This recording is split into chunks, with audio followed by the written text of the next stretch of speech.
It's okay. Off your mind. It's okay. Off your mind. Chai! Now wow, people wey suppose talk truth to power don't off mic. And if we talk, now 500,000 they go summer us, call them hate speech. But fear not, Maiyegun don't come. Him go torchlight every corner, nooks and cranny of all these bad people where they spoil our country.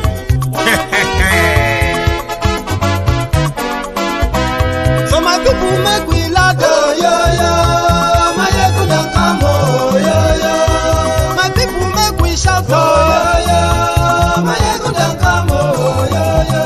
Maiyegun don't come, man of the masses, oh yo yo. Maiyegun don't come, oh yo yo. MaiyegunDiary Politico, oh yo yo. Maiyegun don't come, oh yo yo. This one not the off in mind, oh yo yo. Maiyegun don't come, oh yo yo. And in the touchlight every corner, oh yo yo. Maiyegun don't come, oh yo yo. Okay, some people be they holla say they want the power. Chai, them be promise us say we go get light and power. Them hustle so they can't get the power. But now they know they do anything with the power. Every day, dollar just they get it higher power over naira. See them talk say make we off mind, but thank God say Maiyegun don't come. So my people make you loud, oh yo yo. Maiyegun don't come, oh yo yo. My people make we shout, oh yo yo. Maiyegun don't come, oh yo yo. Maiyegun don't come, man of the masses, oh yo yo. Maiyegun don't come, oh yo yo. MaiyegunDiary Politico, oh yo yo. Maiyegun don't come, oh yo yo. This one not they off in mind, oh yo yo. Maiyegun don't come, oh yo yo. Person where they do evil, no one make person talk. Them say that Maiyegun, that man too they talk. He too they talk. Say MaiyegunDiary, he they hot like pepper. But every day then they take money in bulk. Poor man picking, they the street they hawk. See them talk say make we no talk. God say Maiyegun don't come. So my people make you loud, oh yo yo. Maiyegun don't come, oh yo yo. My people make you shout, oh yo yo. Maiyegun don't.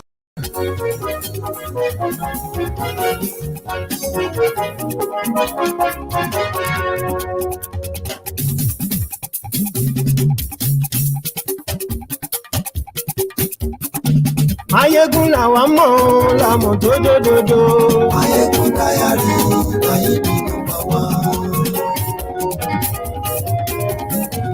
Maiyegun làwa mọ̀ làmọ̀ tó dòdòdò. Hello there. Maiyegun ti dé o, ọ̀rẹ́ ara yìí. MaiyegunDiary, Good morning to you, good afternoon to you, and good evening to you from wherever you are watching from. This is Maiyegun Live. Àṣírí ọ̀jẹ̀lú kì í bò níbẹ̀ o. Bó bá ṣe eré, àní Maiyegun máa wí. Ó sì tún ṣe eré, wàá gbọ́ níbẹ̀ o. MaiyegunDiary. Thank you so much for joining me from wherever you are watching from. Share this broadcast. Invite your friends. Invite your not so friendly friends and tell them Maiyegun today. Ẹ farabalẹ̀ ṣe o, kẹ́gbọ́rọ̀ lẹ́nu o. Àní Maiyegun làwa mọ̀ tó dòdòdò.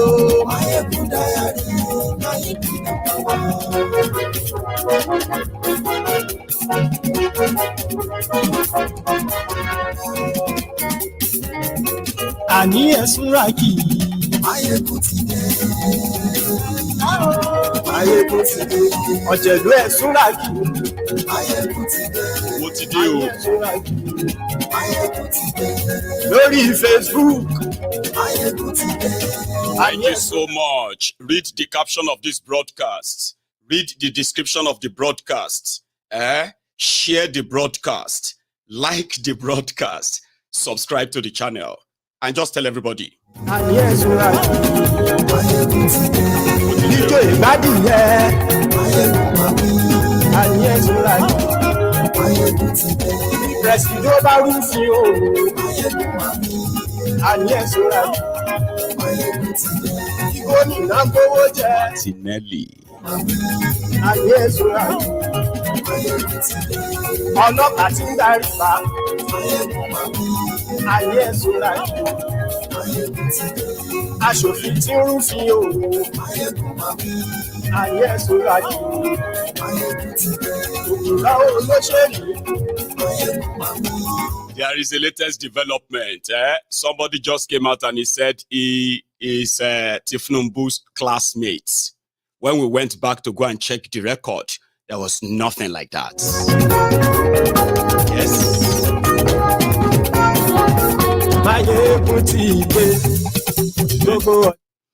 So good morning to you once again. Good afternoon to you. And good evening to you from wherever you are watching from. This is Maiyegun. And this is live, especially those who joined live. You know, not for those who want to watch a replay. They have been dragging Tinubu like person who steal or somebody who stole a goat in the market. And the level at which Atiku and his own lawyers are digging, the way they are going, I am certain, kind of sure that they may discover crude oil. I am talking about the Pandora box.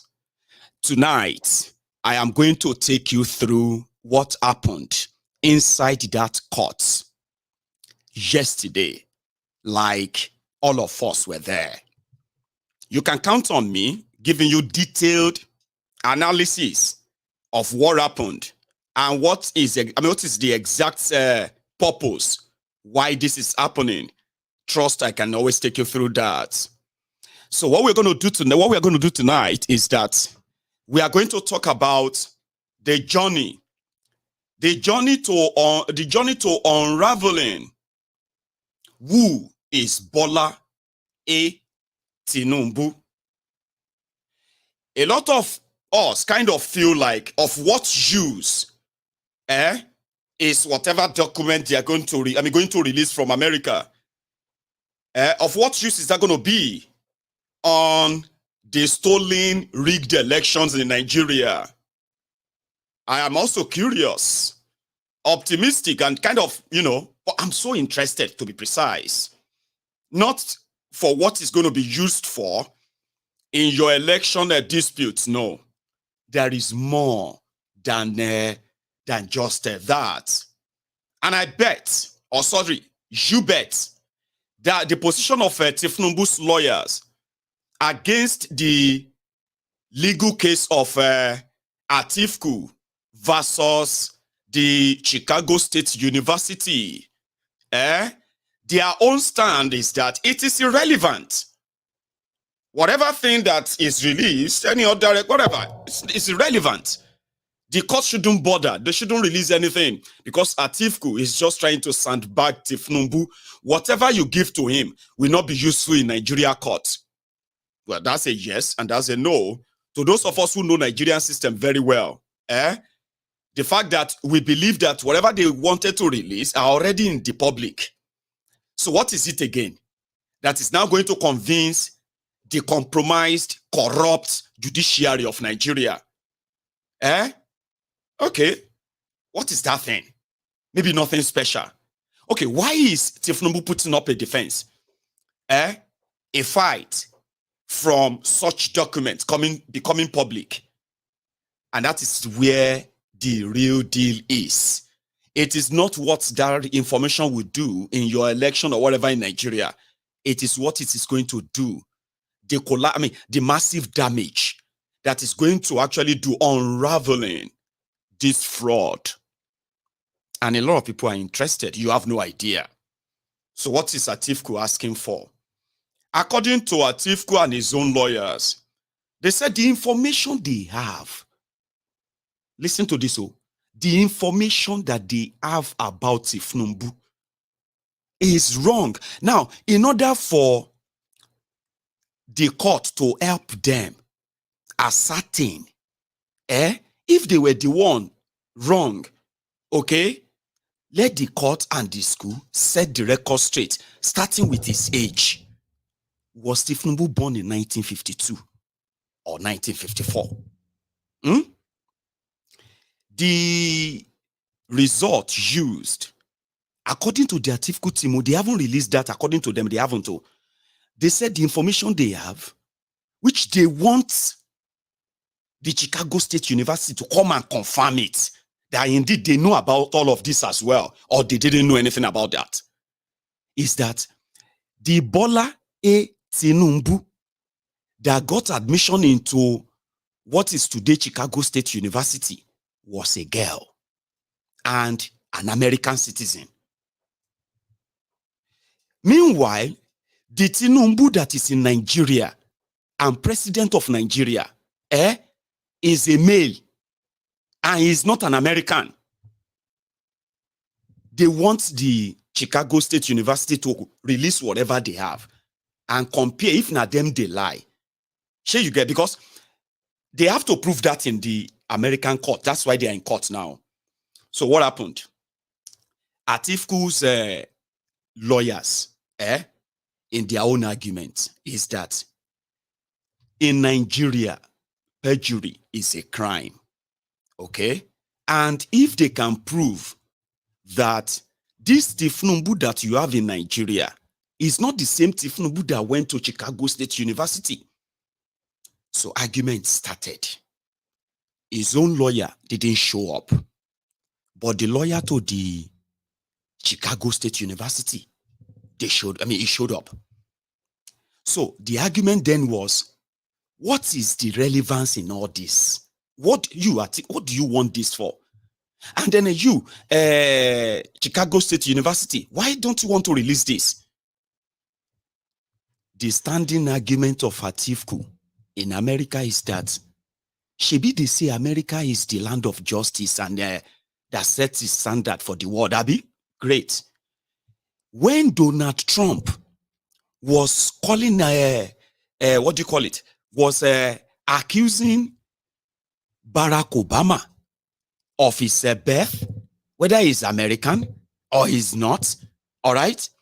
Barack Obama released every detail he could, including his birth certificate.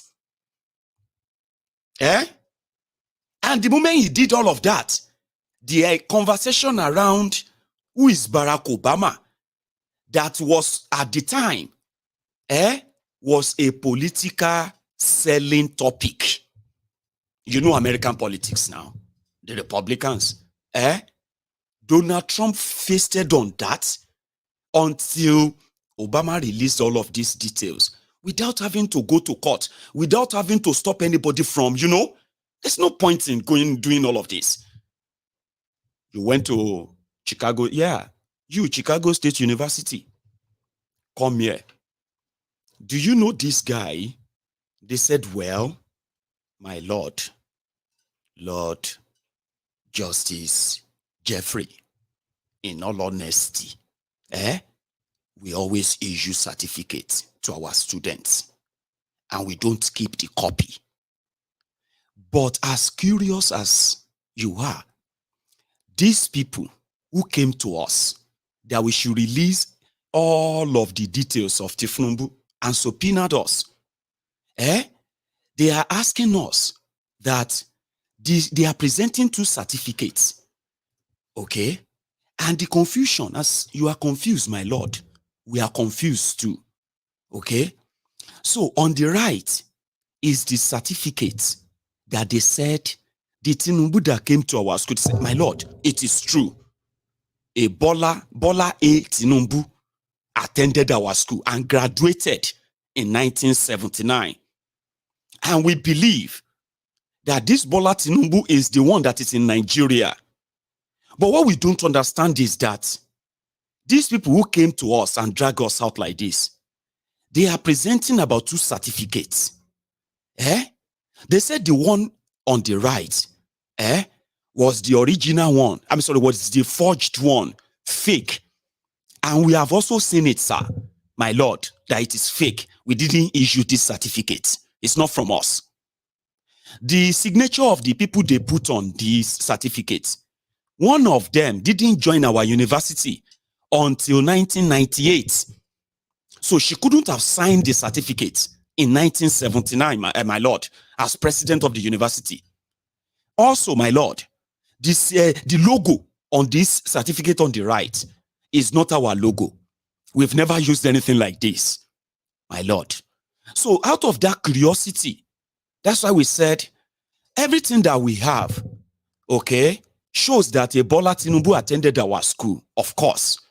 But you see that forged certificate on the screen on the right, submitted by that Tinubu to the INEC of Nigeria for election, to stand for the election of president. We did not issue that. It is fake. So if we were to issue him any certificate, it will be the one on the left, but it won't contain the same signatures you have on them, my lord. The signatures are not of our president in 1979. At that point, the judge became curious. There's a lady, Miss Pierce. She did a summary of that hearing, and it was so detailed. Before I go into my own analysis, right? So, like I said, Atiku's lawyers, they cited Obama versus Trump. And the judge was like, hang on, they said, Atiku's lawyer said, the Tinubu that went to Chicago State University is a black American female and current occupier of office in Nigeria is a Nigerian male, not an American. So we want the university. Hang on, then they called the lawyers. They said, the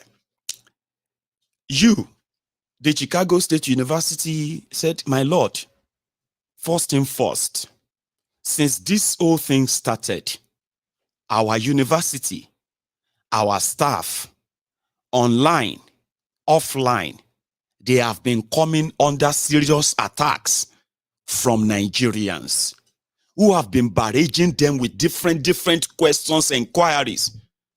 And they have gone as far as telling people never to choose Chicago State University if you want to go to any school because it's Oluwole University. They can always forge you a certificate and make you an alumni even if you didn't go to the university. So according to them, Tinubu has brought a big attention to on their school and a great disgrace as well. And they really want to get all of this and get it done with. At this point, Atiku's lawyers responded, my lord, look at this guy. He is talking about being attacked by Nigerians. The same Nigerians are attacking us too, telling us that we are wasting our time. We are this, we are useless. We want to cause problem, blah, blah, blah, kind of that conversation.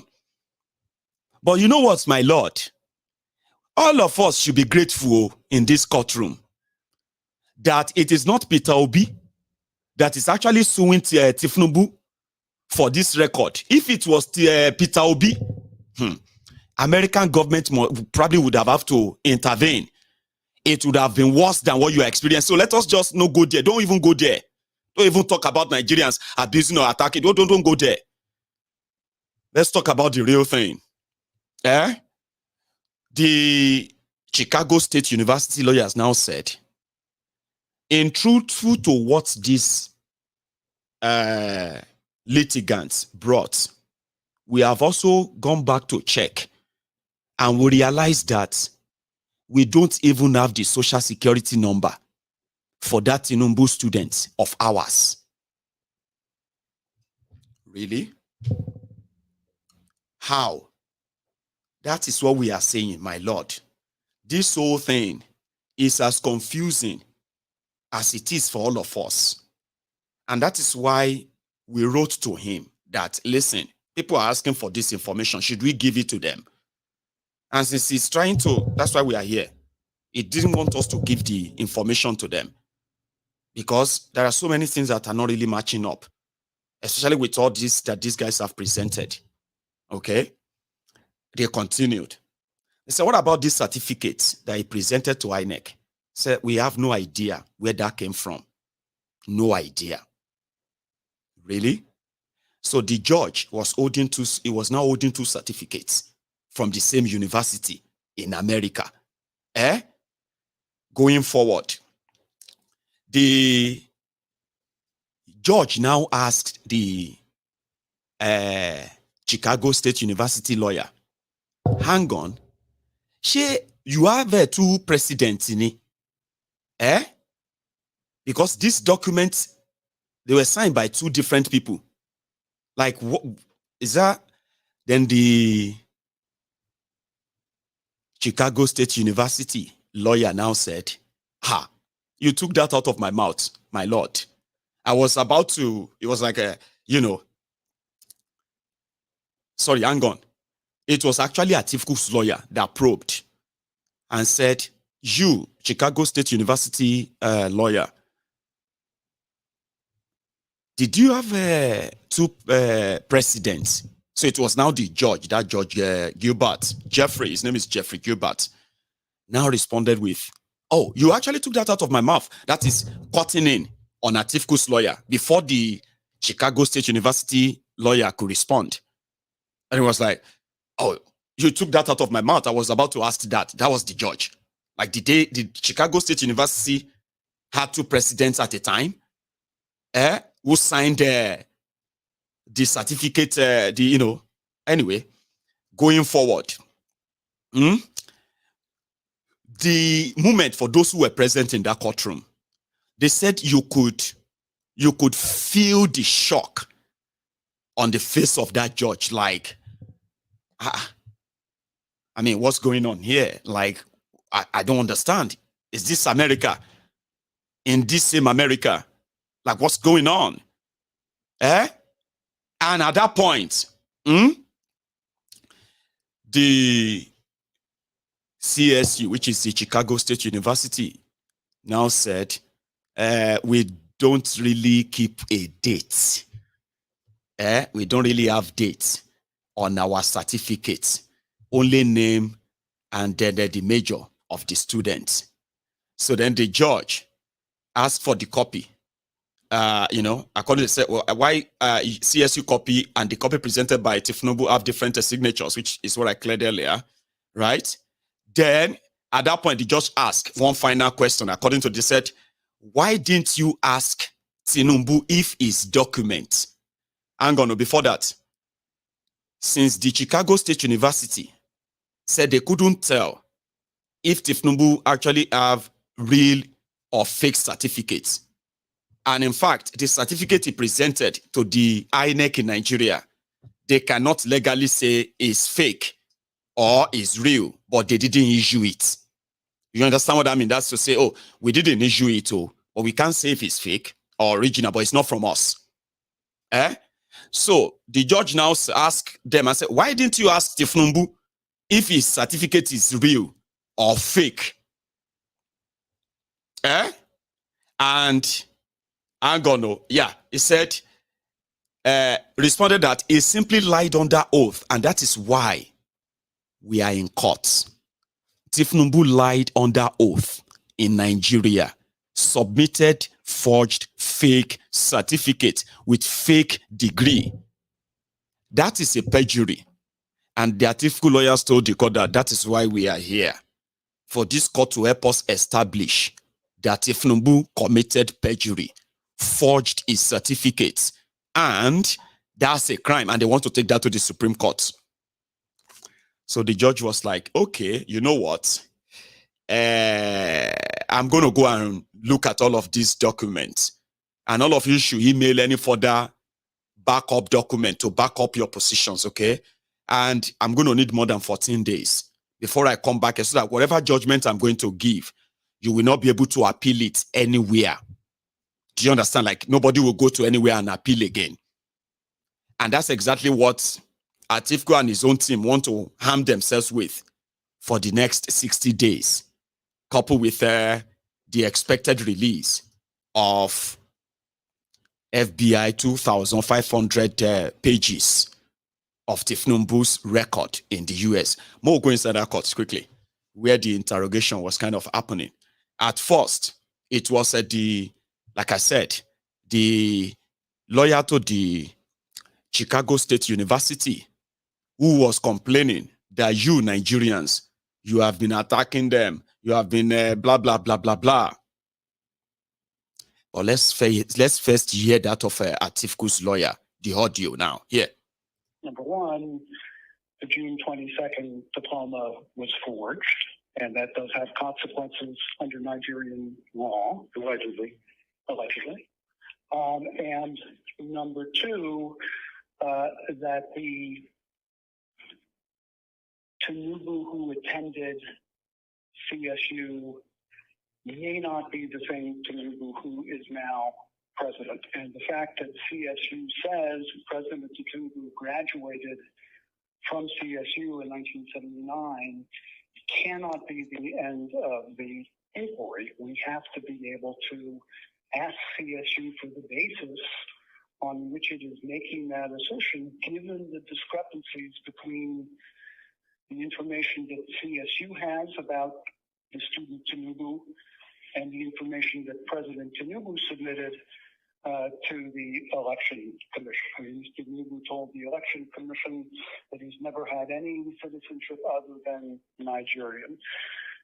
Tinubu, the applicant to the CSU, claimed to be a U.S. citizen. So and going to Mr. Carmichael's comments about the Trump proceedings and what happens in the Dirksen building, all of that goes to evidentiary, procedural admissibility rules. And while you were talking to Mr. Carmichael, we found the language in Brandyborn that we wanted to quote to you. It's page 82 of the decision. And it says, as in Intel, there is no statutory basis for any admissibility requirement. It quotes Intel as saying, if Congress had intended to impose such a sweeping restriction on the district court's discretion at a time when it was enacting the liberalizing amendments to the statute, it would have included that statutory language to that effect, unquote. And then lastly, a foreign admissibility rule would also serve only to thwart 1782's objective to assist foreign tribunals in obtaining relevant evident information that the tribunals may find useful. But for reasons having no bearing on international comedy, they cannot obtain under their own laws. And that's why the standard is relevant. So if we came before the court and presented these two diplomas and said that they seemed to be forged, I suspect the court would allow us to take this discovery. If we came before the court and alleged that there were serious inconsistencies between the information presented to CSU and the information presented to ENIC. So the legal language is discovery. What Atiku and his own legal team are demanding for is called discovery. Okay? Something they said is allowed by the Nigerian law, whether it's obtained there internationally or it's obtained there locally to back up any kind of your case, discovery. And Atiku want to take that to Supreme Court to nail Tinubu. I'm still coming. Here is the part where CSU was like, my lord, help us. Help us. Nigerians have decided to blacklist us. So they have downgraded us everywhere. They've went on to the Wikipedia. They have changed our story on Wikipedia as a fraudulent, Nigerians now. But they didn't know that if this was actually Peter Obi and obedient is on their case, it would have been a different ball game. Listen to it. So if a deposition is compelled of my client here, and the issue is, was the June 22nd, 1997 diploma that President Tinubu submitted into evidence in Nigeria or offered to the, whatever that election agency there is, my client is that authentic? My client's going to say, we don't know. And we do not have his actual diploma. to compare it to. We don't have whatever diploma was issued to him in 1997. We can certainly verify that the information on that diploma, his date, the date of his graduation, which, by the way, is on his transcript that is in the public proceedings already. So there's no question that June 22nd, 1997 was his actual date of graduation. But beyond that, and with the sideshow of this copy diploma that is now being raised, where the date there was a mistake made, and whoever ordered it and whenever they ordered it, a mistake was made. Other than that, my client doesn't have anything to say about these issues. And all of these student records that have this information that the applicant would like. So that was them there denying that they did not issue any certificate that looked like what Tinubu presented. But while we were still trying to figure out, like, what the hell is going on? Where everybody see they figure it out, like, okay, hang on. Who be this guy? As that one was still ongoing, inside the court, those who went for that court, appearance, they met some Nigerians there. You know, those Abroadian Abobakus. Those ones we used to call the the Abroadian Buhari idiots. The Mumu Madus, the Bele lecturers, the Mumu lecturers. They're plenty for America, just as they're plenty for UK. So they also came in solidarity. And they started approaching people like, you, why are you here? Why are we here? With all their pot bellies. They came to come and defend their Kolu inside that same Illinois court in Chicago. But out of that, other people who actually knew Tinubu in Chicago, sure you get, who knew him proper, who also came there to that same court. You know, Nigerians now, people, they gist. And they said, when FBI released all those documents, when they released those documents, it's not only going to show to you that Tinubu stole an identity of a female person and used that identity to commit different kind of a crime. Drug trafficking is the biggest. Okay? Financial crime, identity fraud, you know what I mean? Like, he got to a stage. They said they bat Tinubu, they ban him. Don't come to Chicago again. If you are found in Chicago, you will be sent to jail for life.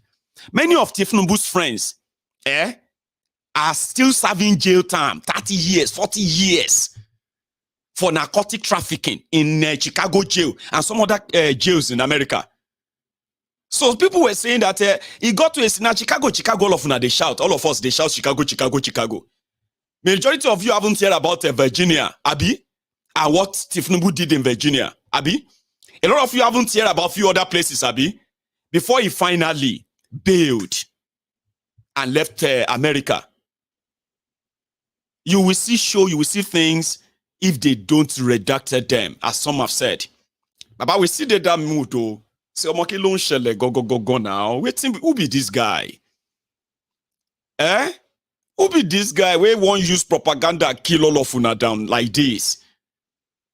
You went to a place. You don't go to court and pay people that, Atiku wants my record. Listen, Chicago State University, don't give him my record. Send them to me. Please, I want all my record. Send everything to me. Okay? I'm going to ask my media team to publish everything. Share them to your own supporters. The people that speak for you, those ones who are threatening people, those ones who are saying, I saw you now go shout for 8 years, Baba, you go suffer for 8 years. You will understand what led Venezuela to where Venezuela ended. Now like that, now small. Don't worry.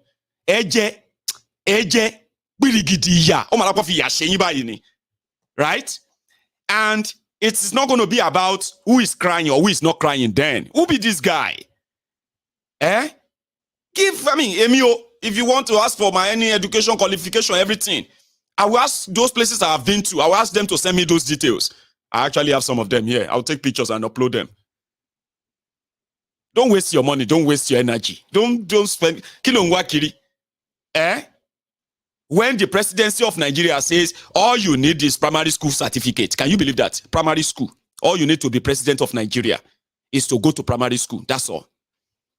That is what their constitution says. So why are you suing? Why are you stopping people? Why, a release here. It is because it is going to cast a huge shadow. It may escape the legal, corrupt judiciary in Nigeria. Sure you get. But you see what will happen. It will regret. Tinubu will regret personally that, why did I even say I want to be president? So all of you will now understand when they begin to remote control him against your interest, you will know where that is coming from. Koye, drug gidi, baba drug baron, jaka gidi, person where they run account for drug dealers. What do you think? So he ran away. As a typical Nigerian, if you are running away from any crime abroad, or Benny, whether you are a drug dealer, whether you are a human trafficker, whether you are a rapist that ran away from anywhere, no, whether you are actually like an underworld smuggler, if you are running away from anywhere abroad, anywhere from around, outside Nigeria, and you want to cover yourself with the blood of the corruption in Nigeria, all you have to do is go and join politics or sponsor political party. With that money, don't worry, the rest, they will take care of it for you. Now, the same police we're supposed to know, say, you be criminal, now them go to provide security for you. So Tinubu and Co, they knew all of that. Every one of them went into that politics for the sake of today, for a time like this. Unfortunately, it is going to be at your own detriment, if you understand what that means. You will be wondering, how come that it cannot do good for you, fix the country, make your lives better, make the economy okay? You'll be asking yourself why. This will be why. Sure you get. And the whole thing is going to be pretty much on you. Legitimacy and credibility, Baba, you cannot buy it. And that's why Tinubu is facing what he's facing right now. See, you know what happened? Why everyone is still trying to figure out, okay, why is Tinubu stopping them from releasing his details? Like, why did he submit a fake certificate? Like, all these questions, no answer. Baba, where are Tinubu's primary school classmates? Where are Tinubu's childhood, friends? What about his classmates in Chicago State University? Like, all this thing is becoming so embarrassing. It's no longer Tinubu of Lagos Boarding Law Landlord, Abi. It is now the Kalu, the election rigger, state capture leader. They've captured all the state, everything in there. Nothing is going to work. But who is he? Who be this guy? It is sue everybody. That they chase everybody. If you say I'm too much, they go arrest you or kidnap you, put you somewhere. Who is this guy? Simple question. From nowhere. Baba, Duro Jaye abi Kelongpe. Now, so this clown showed up. There's something I don't understand about some of this older generation. This guy said he's the same age mate with Tinubu and his classmates. Okay? And according to him, he started describing Tinubu as, we used to laugh at him because of his accent. You understand? I was his classmate. And we graduated together in 1989. Baba, we went on to go and open the yearbook again, We started searching for, what's the name again? I started searching for Duro Jaye Ogunsoya. You know where I first discovered that, I'm around the Tinubu. Majority of you, if you have mirror, if they give you mirror, make you see the mess you are about to enter. I mean, tomorrow morning will be too late. A lot of you will decide to move out to the streets right away. But unfortunately, Want to di ọpọlọ yín magolo. They don't seal on a brain inside the agada godo of poverty. Baba, Dúró jayé. Ta ló ń jẹ́ dúró jayé? Dúró jayé Ògúnsànyà. Go and put it on Google. If somebody says he's a kiniko analyst, even me, Maiyegun we no get name. See, me we no get name. We be say I no be anything. Go, oh yeah, grab your phone. Grab your phone and type, who is Maiyegun's diary? Or who is Badero Olushola? Me we no be anything, oh. Baba, you go see digital footprints everywhere. Everywhere. Of course, yeah, I've always been everywhere anyway. Facebook everywhere. Okay, fine. But Baba, you be analyst. We graduated from Chicago State University in 1979. Living in Nigeria. Nobody heard about you. Then you came out yesterday, and said, oh, we went to school together. That look script into real long. Nibitaye dancing. 2023. We will say that this place where I sit down so. I can quickly just go on there. Who is Dúró Jayé Ògúnsànyà? And guess the news I have been seeing. You'll be seeing the headlines like Tinubu's classmate speaks out. First time that Tinubu's classmate will come out and speak. Dúró Jayé Ògúnsànyà went to school with Tinubu in 1979. Go and check all the news. All of them started yesterday. Nothing else. Because there is nobody called Dúró Jayé Ògúnsànyà. It doesn't exist. And they went on TV. They went on TV. Tinubu's TV. And he sat down there. A miserable junk. To deceive the Lagos above Bakus. Wo, ẹni tó gọ̀, Ọlọ́run ní jẹ́ ẹ̀gbọ́n, so that these criminals, they can always have something to feed on. Wo Dúró Jayé o, schoolmate Tinubu. Mr. Dúró Jayé Ògúnsànyà is a public affairs analyst. Thank you very much for coming. But I guess the other thing that is of interest here is that you happened to be in that same school with him. Yes. Chicago State University, right? Right. Well, he studied accountancy, if I'm not mistaken. Yes. What did you study, sir? Accounting. We were in the same department. You were in the same accounting in the same department. Yes, yes. We were in the same class. Now tell me about this, because as you know, there are those who seek to make the case that he didn't, in spite of the fact that that university has indeed provided them with evidence that, yep, he was one of our students, he took a degree in accounting, but you see, people can still go ahead and do what they will do. This is the nature of, I suppose, law and all of that. They can try. But I'm interested because one of the things we hear is that President Tinubu, Bola Ahmed Tinubu, as he then was known, we don't know anybody who went to school with him. Well, here you are live in the studio. You actually did go to school with him. Yes. Now tell me about that. Did you meet in school? Interesting, so to speak. Yeah, thank you for having me. Yes, we met in the school, Chicago State University, and we were in the same department, College of Accounting, Business and Administration, with major in accounting. Yes, yes. With major in accounting. And we were in the same class together, and we graduated. He did attend the university, Chicago State University, and he graduated in 1979. Okay, as you did. As I did. In 1979. Yes, so I'm here to testify that he did attend the university and he was a good student. well, you were classmates with him, and I suppose, your supervisors, your lecturers have testified to that in the certificate that was issued to him. But when you were hearing all this noise, we were going to contest whether or not he went to Chicago State University. What were you thinking when you heard that? Yeah, people were being mischievous in the first place. because he was a governor for 8 years. Somebody who worked for Mobile for several years, and you're contesting that he didn't go to college, university. How is that possible? I cannot imagine how that is possible.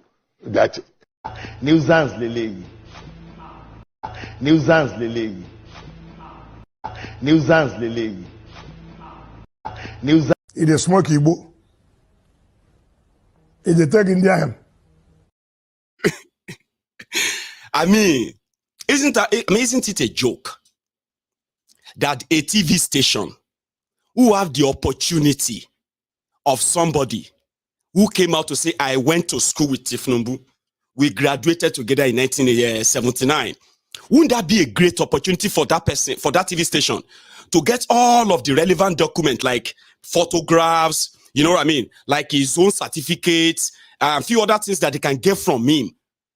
At least to show that he went to, look at his certificate. So he went to, okay, let's show your certificate, sir. This is your certificate. Oh, yeah, 1970. Wow, that's great. Oh, this is your picture when you were, yeah, that was us when we were having some picnic. Or this was us when we went on some, team trip or school trip or anything. Person will go school, even me. I can still provide some of my own secondary school photos. Of course, some of them know me very well. Anyway, so there won't be any question about mine. Not like this. But no, they put him on there with what do you call Omotani? That one I told you. Omotani, that man, territories in Atogyo. And that for those of us who grew up in Lagos, you will know that they brought him to TV station with no evidence, with nothing. And they call him Duro Jaye Ogunsoya. Analyst, political analyst. From where? Nothing. Because they still see some of you Nigerians, or many, as born mumus, and your mumuna follow come. Those are the people they said we should be respecting. Look at that one, na old man. Probably in his late 50s. Na poverty make him look old. Don't think he's an old man. Na poverty. You can see many of them in Nigeria right now. All those failed Egwa. So are you sure you can do the job? Come. We want somebody like you to come. Don't worry. No evidence, no nothing. They will sat down there. Now, if I talk now, they say I don't get respect for elderly people. Now, that kind of people, they make, even you old people, elderly people, they make you question your elderliness. I've been, what's it we call them? Because a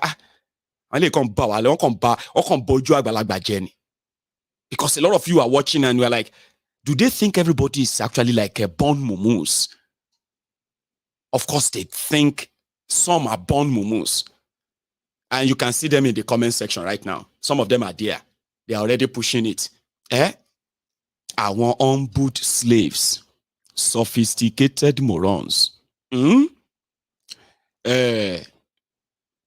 they finish with all of that, they send you back to the street. So yeah, that's Tinubu's classmate. Go and Google the name.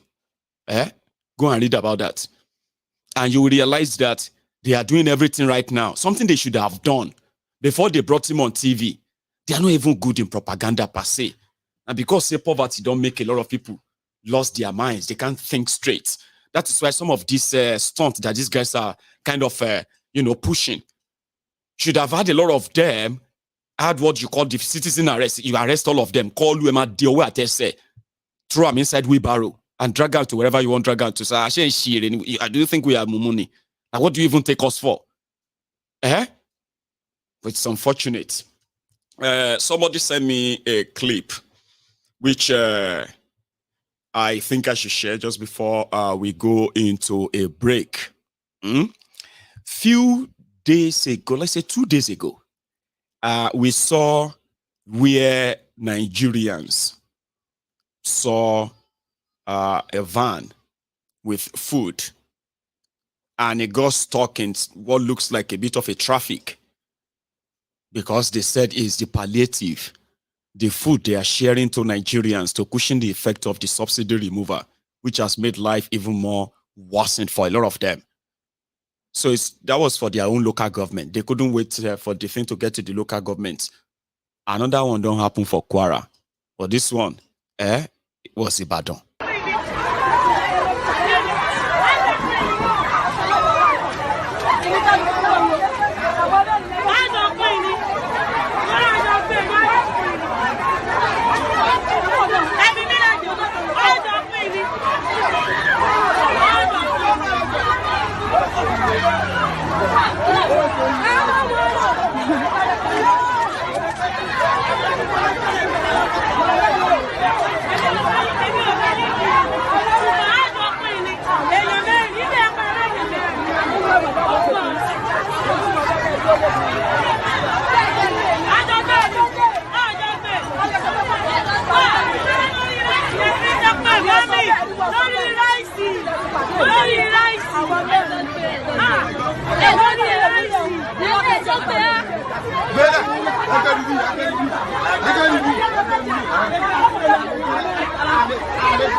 She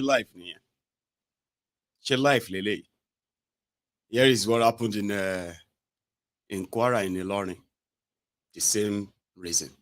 But I kind of don't, I couldn't confirm if the rice is for palliative or an innocent businessman or a business person who is kind of transporting their own wares, right?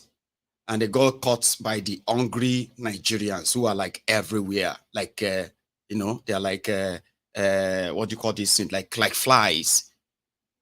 So take a look at this one.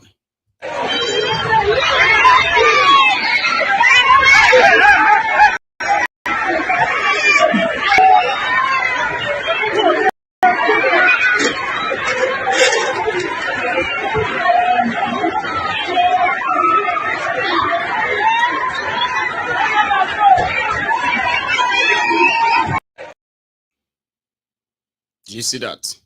So very soon, people will be gathering together to break into shops because they are hungry. They need food. Police will move out and begin to shoot people, and they say it's because they are breaking into shops. And if all of us get sense, and we can think deeper, you realize that there were some Olori Burukus who told you back then, share certificate, and certificate you go shop. What is in a certificate? It is just like a Bokwari drama, part 2. But like we always say, it is, Bokwari Pro Max is what Tinubu is. When the conversation around Bokwari to produce his own secondary school certificate, there were some Olori Burukus on this platform then who said na certificate you go shop. Even if he presented a NEPA bill certificate, they started creating different results for this madman. At a point, they shamelessly had to put his campaign picture in one resort, and Premium Times in Nigeria shared it, and they call it breaking news. Bokwari's WAEC resort is now out by the Ministry of Education, Kaduna. Look at his face, And that was it. They said, that's it. After Bokwari, after they sworn him in, to cover up all of the mess, they sent WAEC. WAEC, he left their office.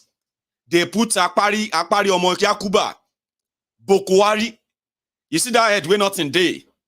They had to go and take his picture and put his face on a result that he never wrote. And they said that's his result. All of you now, if you don't like him, go to court. Whether you went to court or you didn't go to court, look at the result in Nigeria today. A lot people are beginning to attack themselves for food. Eh? People are killing themselves for money because they want to feed, they want to eat. That is the result, okay, of allowing people who have nothing, who have no business, anywhere near leadership, allowing them to be your leader because wọ́n ti ṣépè fún yín. And èpè tó ṣẹ́ fún yín, they don't cost una. Èpè tó ṣẹ́ fún yín, òun ni wípé the worst of the worst are always going to be attractive to you. Ẹ̀yin wèrè ọmọ ẹrú yìí.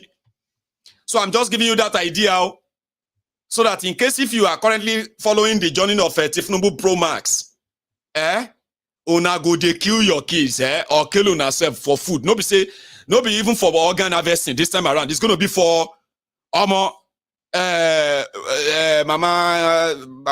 bomboy. No be last month we shop last month. They say no, we can no longer see. We had the 5 children. We don't shop at least 3 of them. Now only 2 remain. You say you want make a die in it? Well, okay, we'll choose one. Which one will choose out of the 2? We'll leave one. We wanna go there shop on ourselves. You understand? It's already happening somehow. Because when you have a NEPA bill, may God, who destroyed Nigeria and then added with propaganda to the point that you are suffering, you are smiling. Propaganda lewanje. Look at your lives today. Tinubu, that is also telling you is going to do abracadabra. He's a criminal. And criminals don't do anything good. If majority is gone, if majority is that is why majority of you no get sense. Anybody that they say they are criminals and they have criminal record, anyone that, Tinubu is a criminal, you know it. But Olori Buruku, you praying to God, asking God to touch his mind, like you are asking God. Bokwari was a murderer, a genocidist, a coupist. Olori Buruku, that's all now jump here and there, asking God to touch his life, now to touch his heart. After 8 years, so somebody is now kind of telling you that you now so you go cry for 8 years. Now so you to survive 8 years. Matufiash example for one way to survive one time. Maybe you haven't actually read the room. In my own world, when you have people who have made a lot of money and name from criminality, and they have been able to maneuver the system in this way, there is nothing sensible in thinking they will ever do anything right. Kind of think of it now. Is in the business of illegality, okay? Running foul of the law. And that is what he made his name from. So what do you expect? A turnaround, change of mind. But don't worry, Shogbo. On this same street, there were people like you. They spend day and night hoping for a single one win under Bokwari so that they can at least go and shame this Maiyegun. This Maiyegun is enemy of Nigeria. Why can you not just hope that Nigeria will be better? You don't hope for a country. You work to make a country better. And when you look at all the process and all the organs in Nigeria, where is it going to come from? Where is that better Nigeria is going to come from with all of this going on? With all these known characters? Blackmail our, gaslight our, that we are not hoping with you. 8 solid years. Bokwari ruined Nigeria economy. I have always been here. So do you think it's going to actually make any sense for you to turn around and say Tinubu is not Bokwari? Like say Ilato Alojumi wants to say Fool's Paradise, not the corner. Sorry, if you feel like Maiyegun, you are cursing too much. Only log out.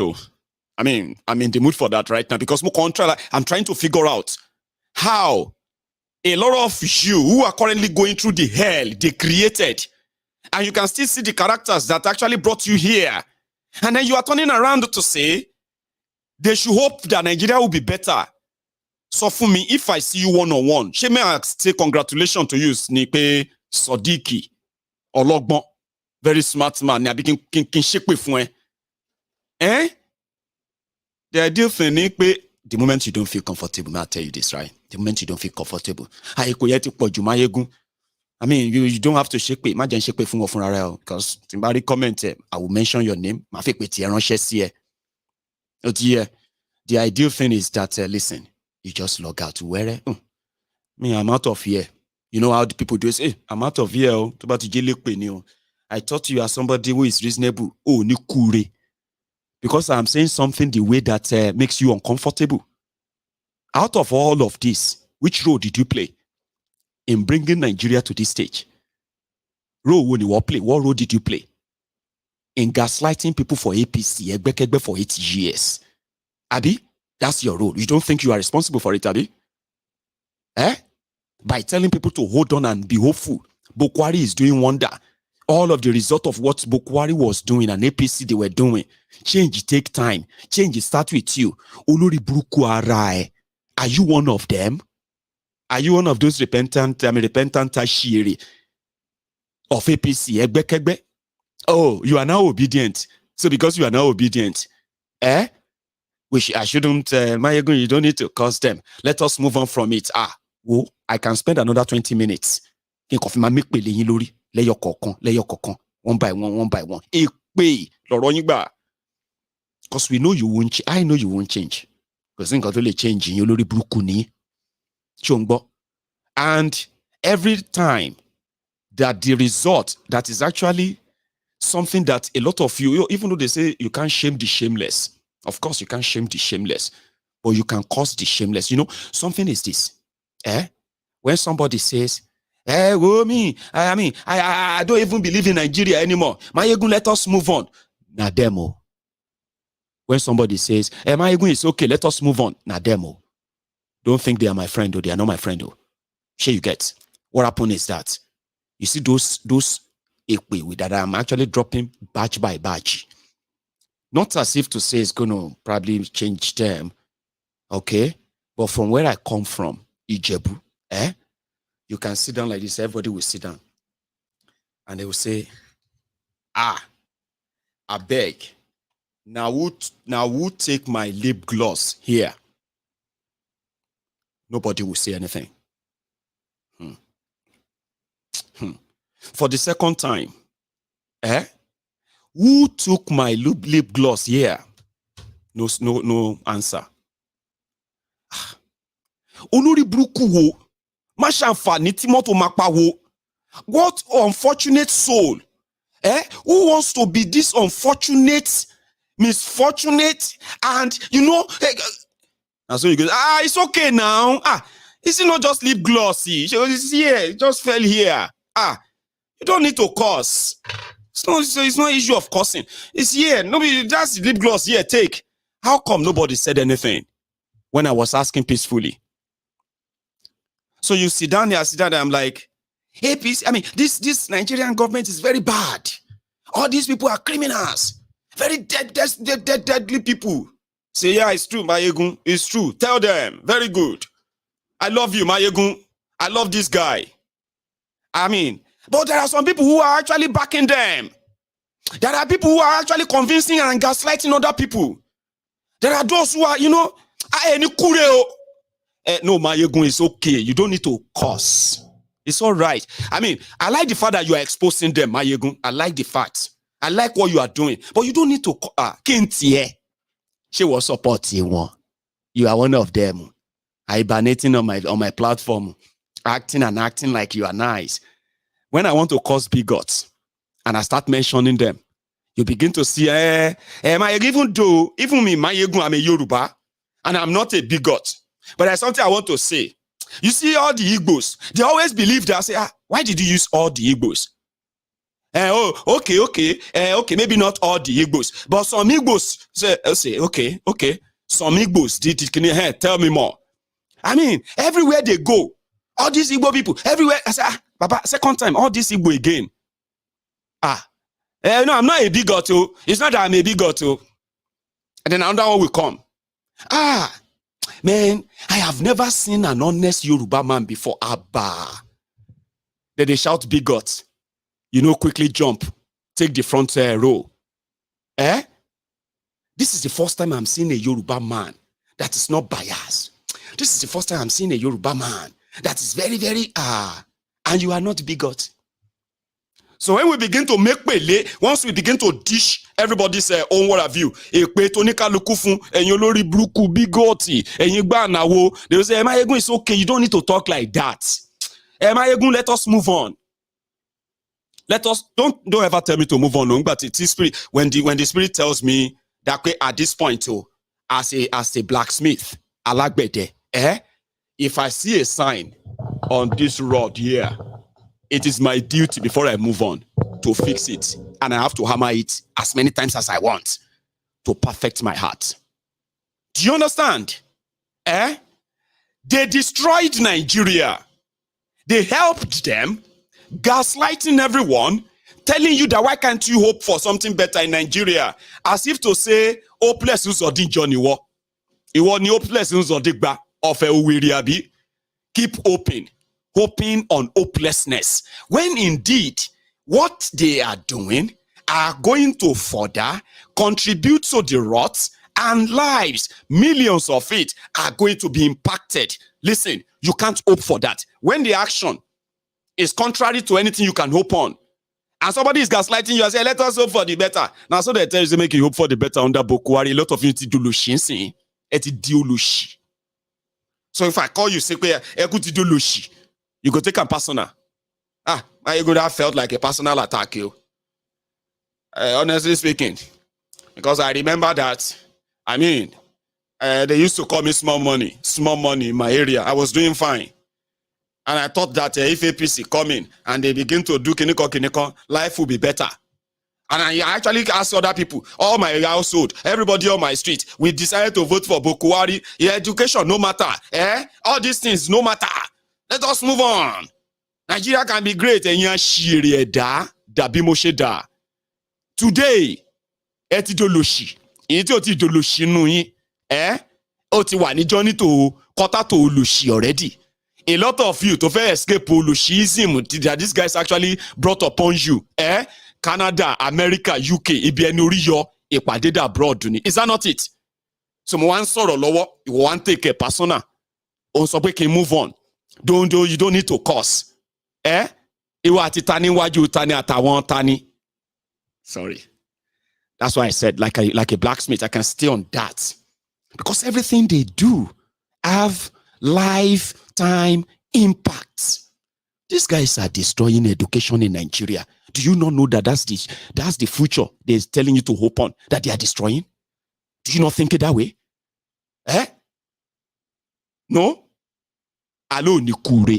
I'm telling you to think. Don't reverse here. And they talk to you. You they try. Something is I'm trying to let you realize that if you are wishing this upon yourself, it's just a matter of time. It's just so unfortunate that you are not going to go down alone. Look at other innocent people that this is going to get caught, who are going to get caught in all of this. Education. Baba. Education has become a luxury. And a lot of you are boss corner whether you don't need education yourself anymore. Start crying. And people what happened? And you say, well, I just thought about the future of Nigeria. Nigeria don't get future. You know it. I know it. And all the contributory factor to it, we are all witnessing it. What role are you playing? Telling people to shut up, give them time, gaslighting people, calling them enemies of Nigeria, and the real enemies whose actions and inactions are impacting the lives of millions. Take a look at the lives of the Nigerian students right now. Come on now. A lot of you are mind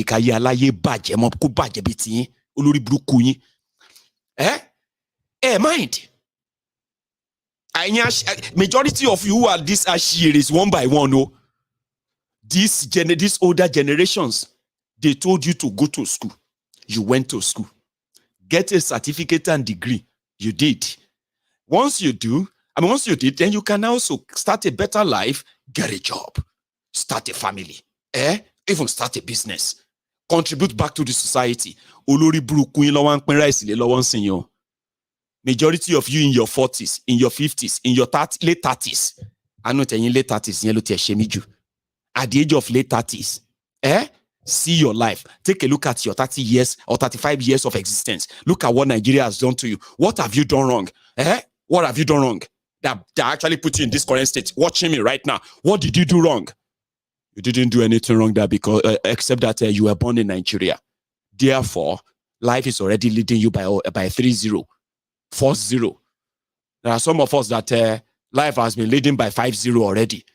By the time they try to get to 5-2, that is something that is close to average. They don't turn 80. They're about to die. Use all your lifetime to struggle. Ologun must struggle. Ologun must struggle. After years of graduation, jobless, poor, wretched, frustrated. You are sitting down there. You are not on type. You are typing. You have a message for me. You have a response for me. You are fighting for who? You are fighting for those who have already mortgaged the future. If you ever have to procreate and have kids, they've mortgaged all their future. Where are they going to operate per se? In your head, where you are hoping, Abi? Where you are hoping that Nigeria will get to a country one day. Police will be police. Government will be government. This one will be that. Everybody will do their job. And everybody will be safe. It doesn't happen in your head. When you look at their actions, they are creating more criminals. They are creating avenues for more hustlers, frustrated young people that will do everything to continue to confirm that Nigeria is a crime scene. Look at this Unilag students. Last week, they brought a policeman to shoot at them. Remember? They resumed, they call it day 2 protests, and they were there today, I think. And they brought in police again. Inside the rain, they were there on the street holding hand like say they were the victims. In a rotten system that some of them cannot send their children to school. Not actually getting paid there properly, right? Minimum wage in Nigeria is 30,000 naira.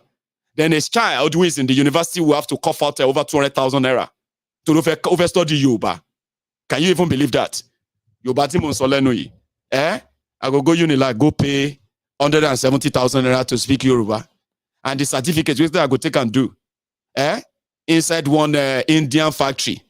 Abi our Pakistani factory, they do casual labor. Collect 20,000, 30,000. Olori Brukuniyo. Now you are watching them do this, so it's not new. I just thought I should remind you that people who are doing this, they are not people who wish Nigeria well. They are not people who wish the future of Nigeria better.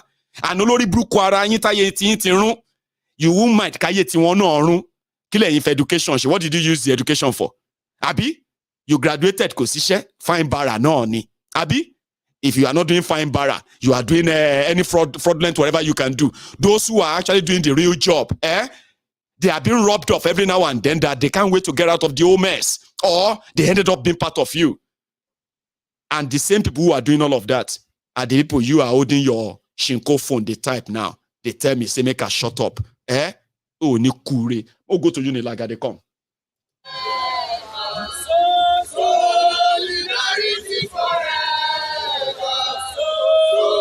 Solidarity forever. We shall always fight for our rights. Solidarity forever. Solidarity forever. Solidarity forever.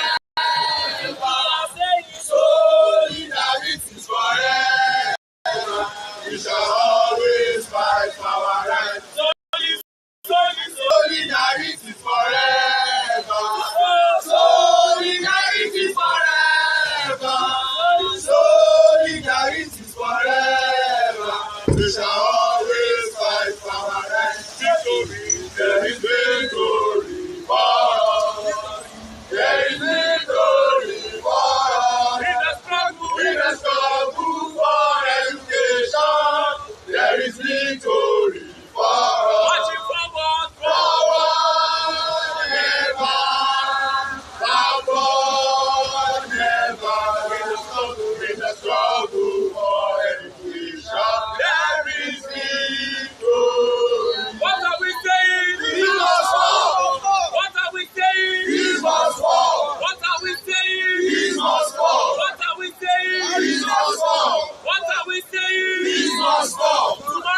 ti dojú ẹ sẹ́yìn. Ó ti dojú ẹ sẹ́yìn. Imagine a lot of you watching me right now who also schooled in Nigeria, whether you are still living in Nigeria or you are living outside Nigeria, at your age, see your children, your grandchildren, your great-grandchildren in the same Nigeria that you went to school, that you sang soli, soli, soli, we shall always fight for our right. Grandpa sing Papa sing Mama sing Baba, great-grandpa sing great-grandma sing In 2023, your grandchildren are also singing soli, soli, soli. The future, can you see the future? That all of us, if we climb Kilimanjaro, we will never see it. That the future we do so. It is similar to when your children are shouting up NEPA. They change the name. They change the name of NEPA to PHCN. Even the children they gave birth to 20 years after they changed the name, if light come now, they will still shout up NEPA. Some people, I was reading somewhere, right, where some people were discussing when they discovered that, something don't do me. They said people were giving their different views and all of that. And these guys were talking about their kids.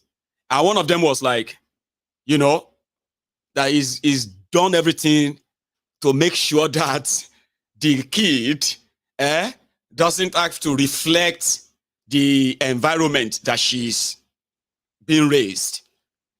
But one day, while everyone was kind of in the house and there was no light, then they brought light, the electricity, and their 3-year-old baby shouted, Peppa!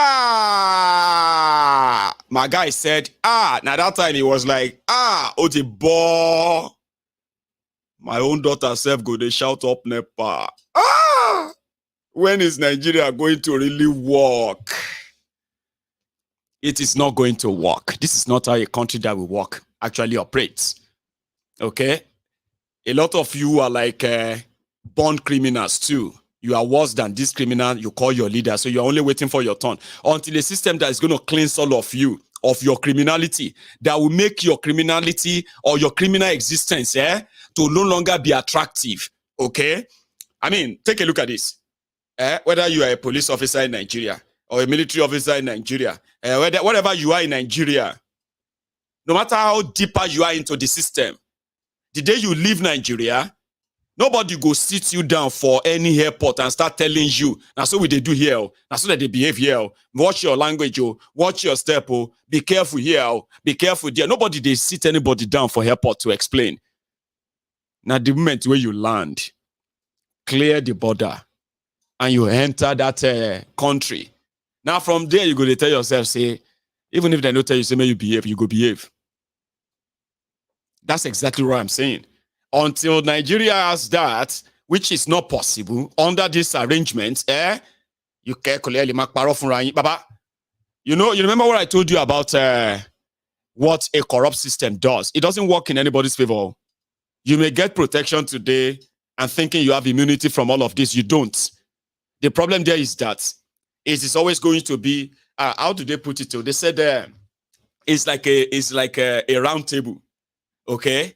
If you want to describe injustice, so to say, or lawlessness in a country where rascality of the law, rascality of or this and that are always the order of the day, okay? It is like a round table that is spinning, okay? It is going to have everybody served. Everyone is going to be served.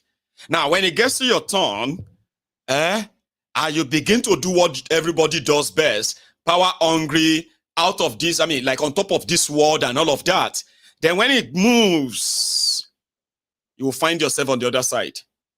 That is what a lawless society operates like, not a standard system that indeed meets all standard of what standard really mean. Nigeria doesn't have that. I told you, I said, even though A lot of you can claim to be street. Maiyegun emi street. Martinelli, you, a former soldier, street boy, you get all of the quality, Abi. Or you see this information I'm about to give you. I know you know it. I want to believe you do. And it may be very vital. And to the rest of us, we be Jew. People we don't know too much. Innocent people, we just want to live. We just want to live. We don't like wahala. We just want to exist. Okay? Make government no come they pick my pocket, threaten my life. And then, no, we just want to exist peacefully. Pay our taxes, make our money, manage our family, contribute to the society, and live in a standard moderate world of Yabi. Baba, people like us also need this information. It's not new. If you found yourself in trouble, for example, armed robbers, don't say it's impossible. If you found yourself that armed robbers are chasing you, Baba, fine. If you are a street boy like Martinelli, you can possibly start this car race and escape. I don't want to promise, I don't want to advise you on that, okay? But let's assume that where you are trying to escape from being robbed, you now see police checking point or checkpoint ahead, where they say, hey, stop, you're particular. Baba, I need down, beg you. I need down, beg you, second time. I advise you to run back to the armed robbers and give them whatever they want. They may likely spare your life. And tell them you are sorry. See, you return back and run back to them and say, Emmanuel, don't shoot. Let me come back. Let me come back to you. Mistake. I made a mistake in you. Initially, I thought they were assassinating you. I didn't know that it was you. I didn't know that it was you. Good boys, you. I thought they were assassinating you. Take anything you want to take. If you go at a police hand, show my barista Otilo. And it's not just me. On record, on camera, a Nigerian policeman had this to say. Maybe that should remind you how criminally the system is. And anytime any of us can be a victim, even when we are not even like in any wrong place or doing any wrong thing. Listen to this guy. More of only you follow. Come they challenge a person who carry rifle, stand for road. They wait for enemy. You might come they find the person in trouble. You don't know that the person is victim you, channel you to the enemy. You don't know. You never hear that one before. Pa, you don't go. One rifle will go on top of you, will snap you same. That one don't go. Wait till you could talk again. Who say yes, you know be enemy. Who go say yes, you be enemy. From the horse's mouth. If you are laughing at what I said, are you still laughing at that one? That is Nigeria. And that is the one that is caught on camera. You see this Olori Bruku that told you that police is your friend. My hand no deal. Sure you guys see. It depends on the work you are doing. That will determine if the police is your friend. And when what you are doing is involves money, my hand no deal. Sure you get. Bail is free. Police is your friend. Omo otilo ni e o. Ọlọ́run ni jare Ọlọ́run o ti yesin. Igi agbalumo ni wo pa wa o. However, as for the UNILAG students, it's unfortunate that even the underpaid policemen, look at them, see them in the rain, that they protect who? Okay, who these people they protect gone now? Like, why are they here? Because students, they ask that their school fees should be reduced. Waiting these policemen they do. Now then they protest. Because if we allow this to stand, destiny will crush. If we allow this to stand, posterity will judge us. I will say, when this thing was increased, what did you do? I will not build many of these from above. I will not build in the Western region with for money. was before, this is 1960. Obafemi Awolowo was 1960. But today, now we have crude oil. We cannot maintain our university. And we take because Ọlọ́màjà ká wá láti ibi tí ò dáa. Oh, will not be unfortunate. See policemen. Those are the policemen that the politicians in Nigeria are relying on, Abi. That they will give them gun, they will give them this or that. The day will go be the day. You see that man will be like that. That one will get poor belly. Second to the last. I'm not talking about that last one. We be like what do you call it? Dibia of one village somewhere. Where can they do vigilante? Can wear black. That last one. But the one before the last one, that one we get stuck, we get stomach. Imagine people are all like, hey, follow them. That one won't take run. Some of them, if they don't go out every day to go and extort the people, threaten them and then steal from them, they are not different from these people. If they see food, now so that they chase them more.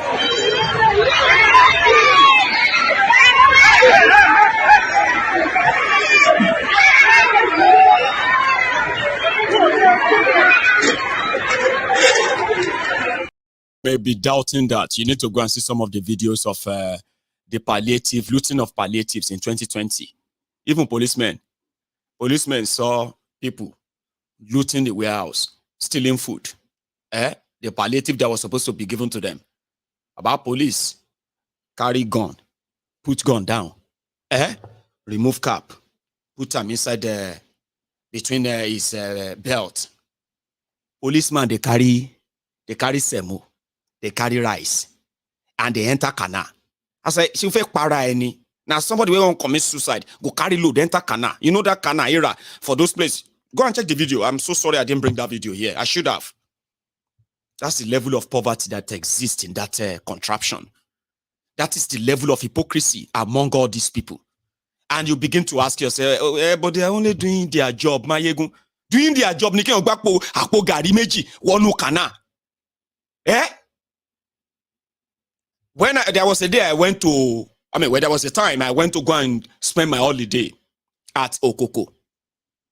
I'm Okoko. I don't know if you are watching anyway, because she will always be like, Ìgbà wo ló wá di báyìí? Well, mo ń gbàdúrà fún ẹ o. That is what she will say every time I manage to speak to her. She will be like, when did you turn to this?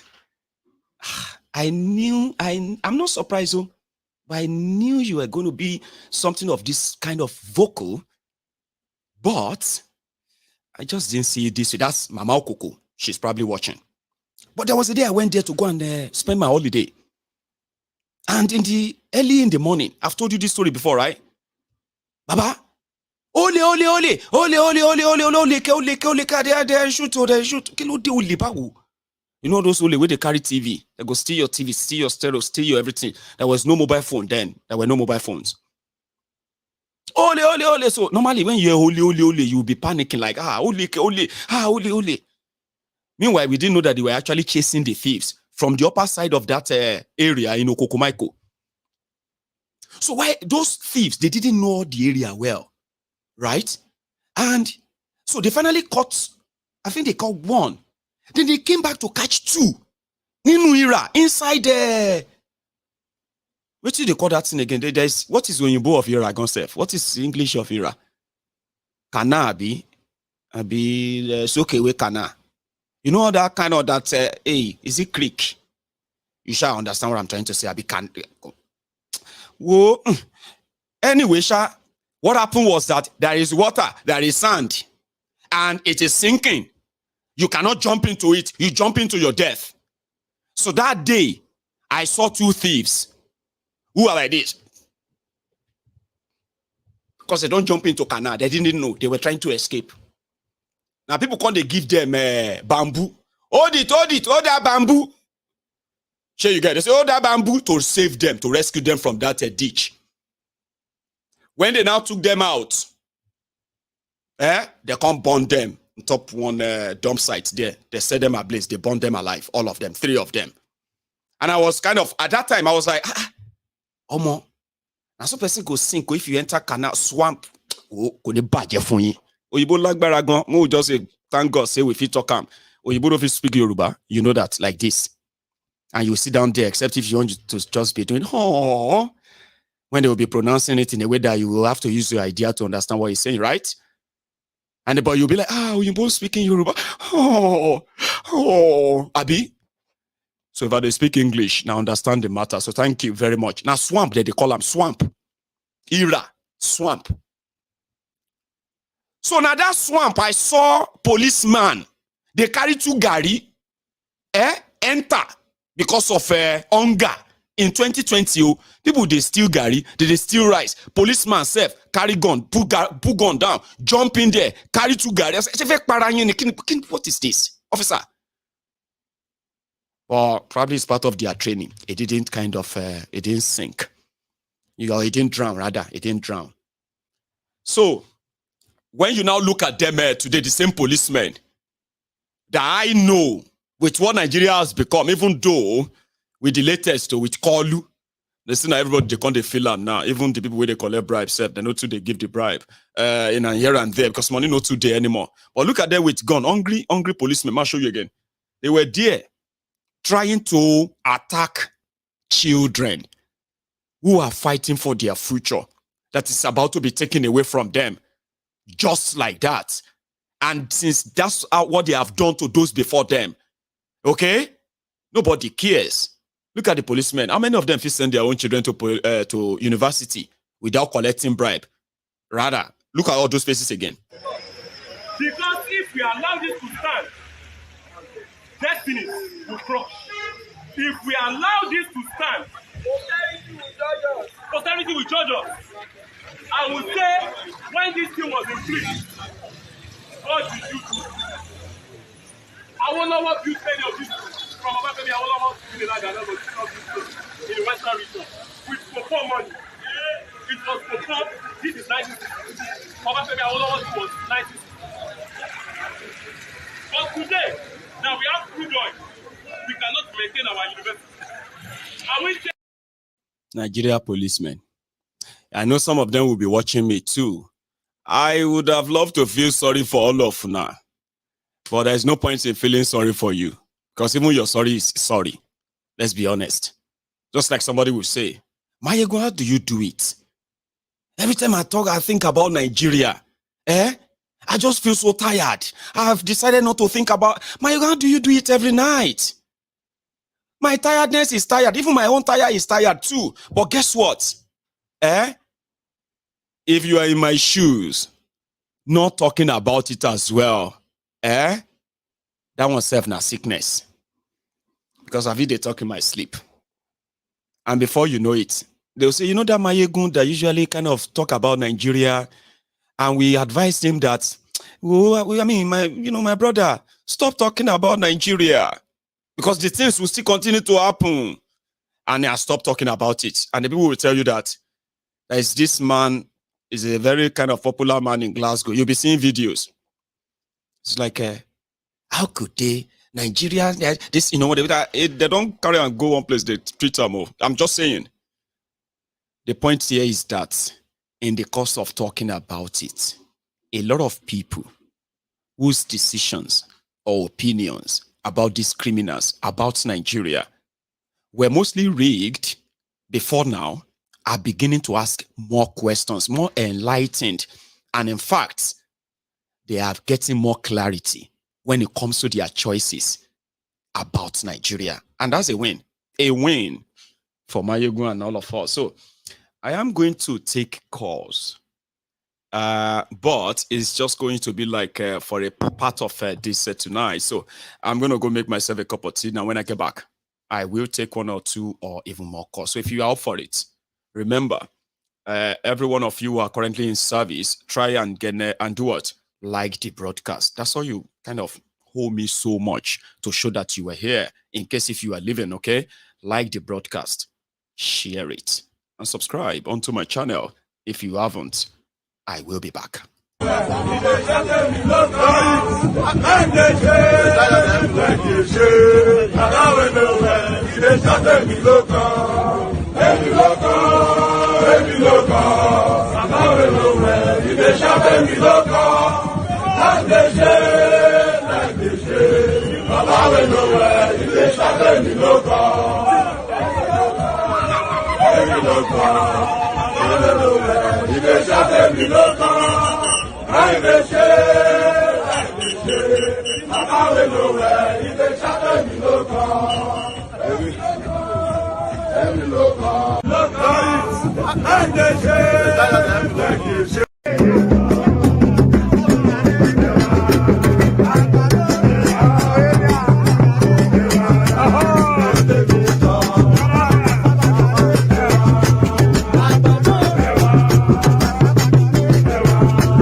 Suwe. I've got my first caller. Hello there. Hello, Maiyegun General. Oh, the Prince. Let's Prince Judgeman. How are you? Baba, with the hello, our family now. Well, we thank God, though. We are here, surviving. Thanks for asking. Yes, Baba. Well done to see your hand. The work you are doing, I told you, you are saving life. You save life, you know. Thank you, Baba. Yeah, as your message they go. Thank God, all my people for village, then they listen to your message now. So happy, you know. Everybody everybody there sensitized. You know, I make sure I share to groups. Let our people share to groups. Very important. Especially groups. Share this message to groups, it goes far. From group, people will share also. You know, that we help to spread this message. This message needs to go very, very far. You know, because knowledge is power. Knowledge is power. Information, very Information vital. is power. Knowledge is power. Yeah. Right. The Prince. Yeah, but thank you. Tonight I want to touch some area. You see, the thing abomination going on in Nigeria. Our people need to wake up. Because most of things that are happening, this election stuff, is a distraction to the real thing. You know, during the election time, you know, Abu Salami, It was the one that was that they choose to come and hold their peace accord. You remember? I know. That's always the trick. Do peace accord, and then come bring But violence. this is the man that wrote that 1999 Constitution. Yes. You know, that is killing everybody. The 99 Constitution that made the North to be Nigeria, then the South, I don't know the country where they belong to. You understand?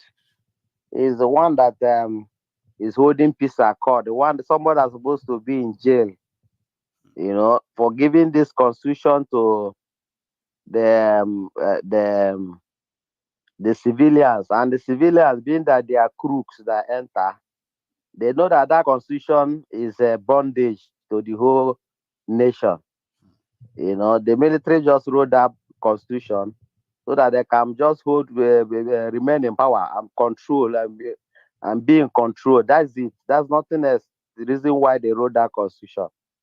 Okay, but when the civilians entered, they saw that they can use it to also abuse the people, abuse the power, and they continue using it.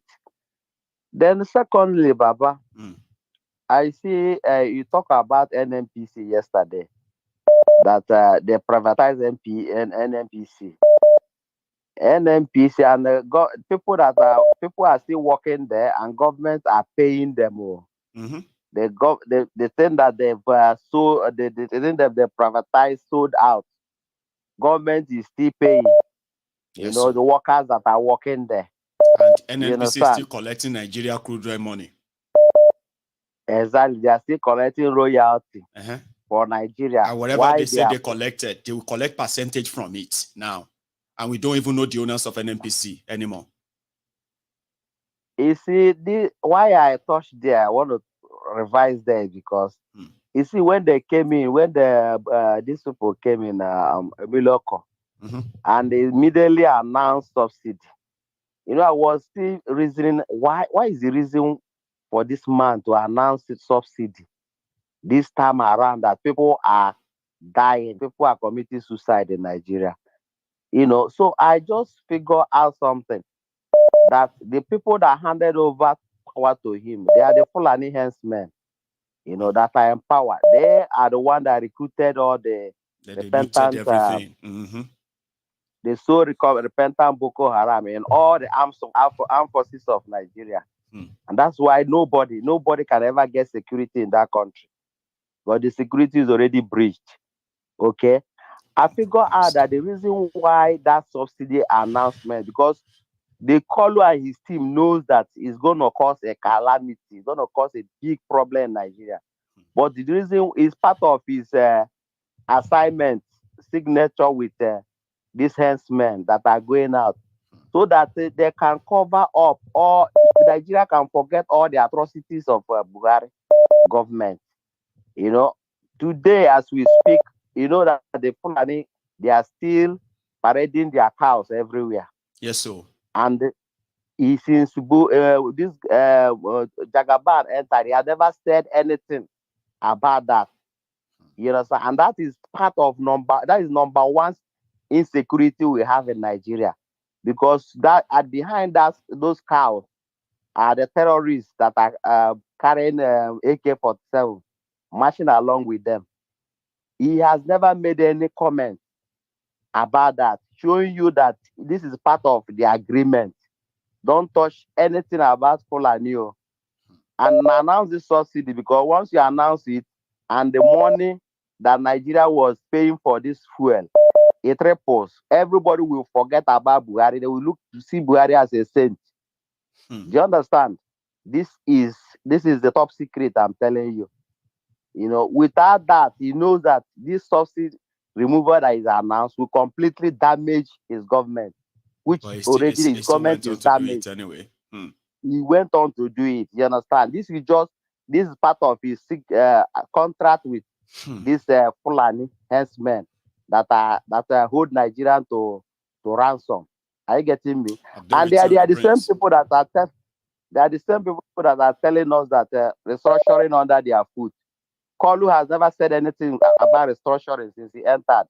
And you know that without restructuring that country, we are going nowhere. Do you remember when they told El Rufaya to lead a committee, APC committee on restructuring before 2019 election? Do you still remember that? Exactly. It was all fraud, lies. Man, Prince. Exactly. I'll take another one.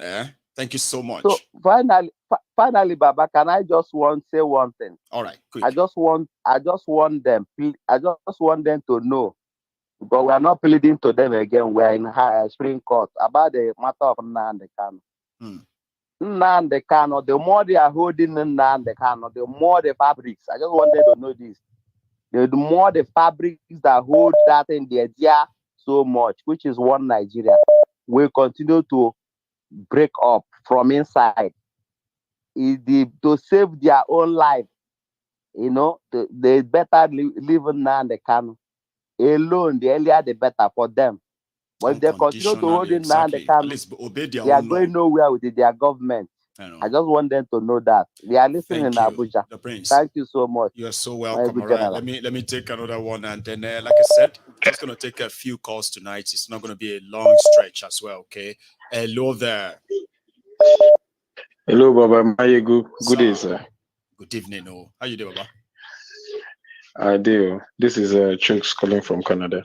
Chooks, how you doing? I'm okay. I'm good.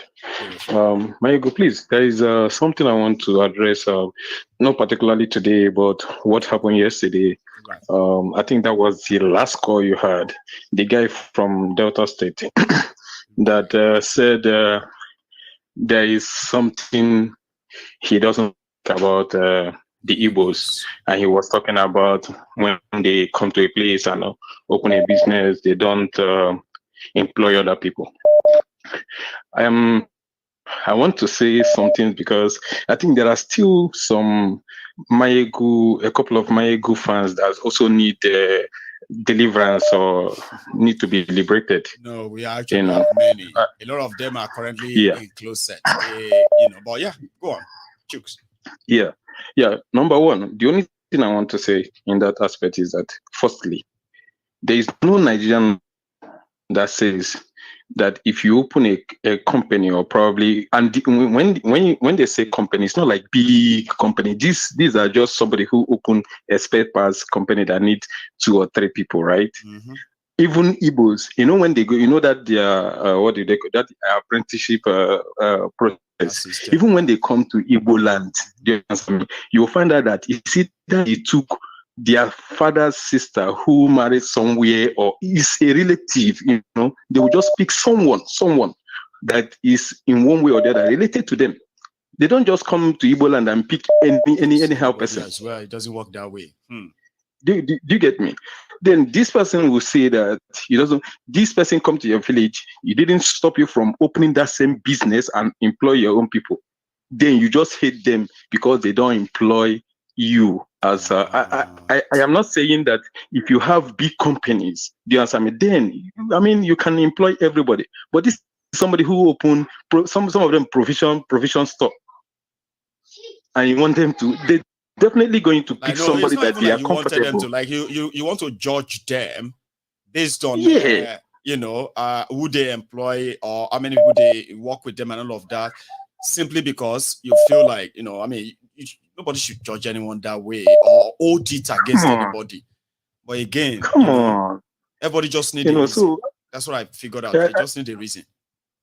Exactly. So those are the people that I think you still need to. You're doing a good job, But those people should please, That's what I want to chip in. Thank you very much. Job right now, because I bet a lot of people felt the same way after they listened to this caller last night.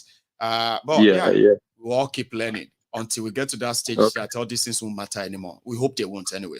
Thanks so much, Chris. Okay. All right, thank you. Sorry, Chooks, rather. Chris. Why do I keep having Chris? I think that was my caller, Chris, last night, and I've kept that name in my head since. Anyway, so thanks so much, Chooks. So, hello. Michael General. Yes, sir. Let me hail you first. Good evening, good evening, good evening. Let me hail you for all the great works that you're doing. This is Nobody. Give me a call just to say, keep up the fire. Keep up the fire. Thanks a lot. Because we need to make sure that these people understand. On a quick point, on the 20th of the 10th, which is 20th October 2023, marks 3 years of the NSAS massacres. It does. The young people went out and they were murdered. As you said on the program, the people went to election, they were murdered. They went out to protest, they were murdered. We need to be able to commemorate them in a way that these people who we see all about the place in London, all around, you see the governors, you see the former governors, you see the ministers. We need to make them shake and look over their shoulder to make them know one day we will capture them. We will capture them and we'll make an example of them.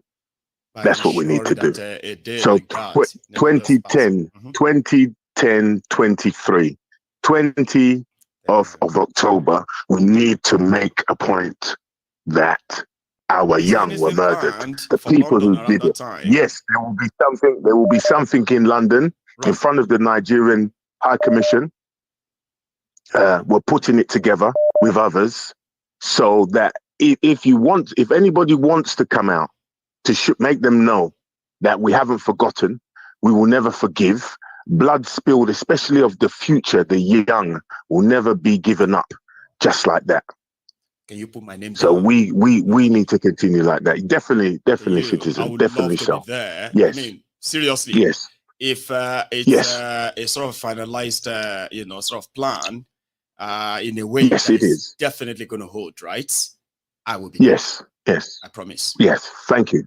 Thank you, because you're definitely doing your bit. But well done again, citizen. You're doing great work. To check their own calendars right now. It will be a thing, and we shouldn't just sit and talk like people say all the time. When we have a chance of grouping or gathering together, right, in comradeship like this, right, we should take it, especially for those who might have the time. I'm going to be in London that day. God spare my life. Well done, citizen. Well done, citizen. Thank you. Thank you. Keep up the great work. Thank you. Bless you, sir. Yeah. Okay. Yes, that's a good thing, though. Which means that if you happen to be in London around that time, please come on. I'll continue talking about it, by the way, since we know there's something being planned. All right, here we go. Hello. Hi, Maiyegun. Good evening. Good evening, sir. How are you? Yeah, how are you? How's the family? Well, thank God. Thank you for asking. Okay.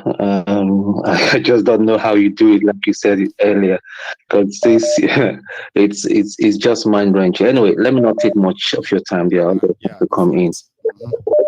I want to touch on some few things, and I'll start with the 99 Constitution that everybody keeps banging on about.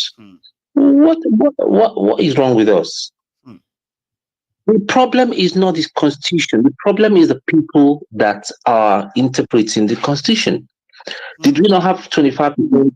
Did we not have 25% in that Constitution? So what's bad in that? So why are we going on about Constitution? These people, like David even rightly alluded yesterday, that these people don't have respect for law, for rule of law. It doesn't even matter which law, whether it is 2023 Constitution or 1980 Constitution. No, this ones just don't have any respect. Right. If we got the best constitution that can work in any civilized society, they will bastardize it. These people don't care. They think they own. They think they can do whatever they like and get away with it. They don't give a shit. Okay, we keep going on, and that's one of my problems with my Biafran brothers, my IPOB brothers, and all that. First of all, let's put our house in order. Charity begins at home. Nnamdi Kanu will give a directive. Simon Ekpa will give another directive. I mean, it doesn't. It makes us look like it makes us look like clowns, dummies. How do we want to achieve that victory? So and I hope all IPOB coming together I believe that Samuel Ekpa is doing more harm to these struggle than good. We have one common enemy. We've got to flush out of these people. They're not more than us.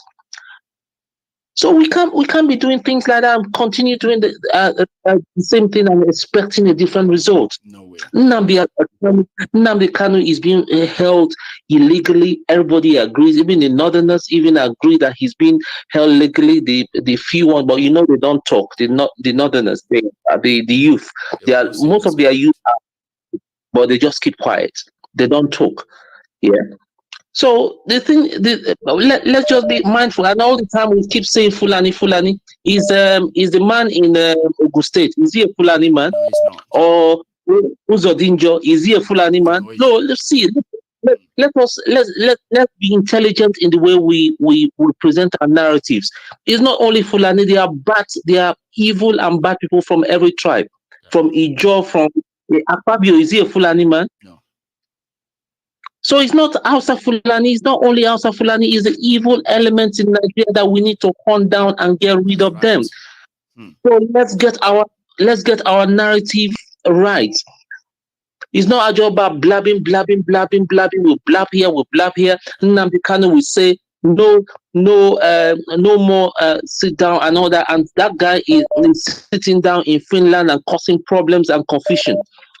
Sunday Igboho, nobody's talking about him. He's out there in another person's land and all that, the criminal.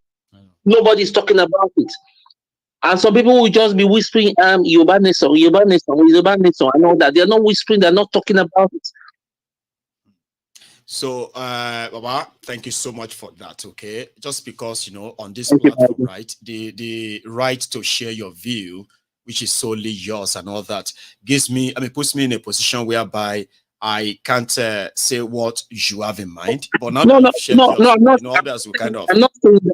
I'm not saying that. All I'm saying is to address ourselves and say, just me, not even you. You've spoken clearly. Everybody heard you clearly. You didn't even mix anything you wanted to say, which is great, right? But I do tell people that to make this make sense to all of us, we are not kids here, right? So if I say, come on and speak your mind, I shouldn't begin to kind of dip my hand in your mouth before you speak your mind, okay?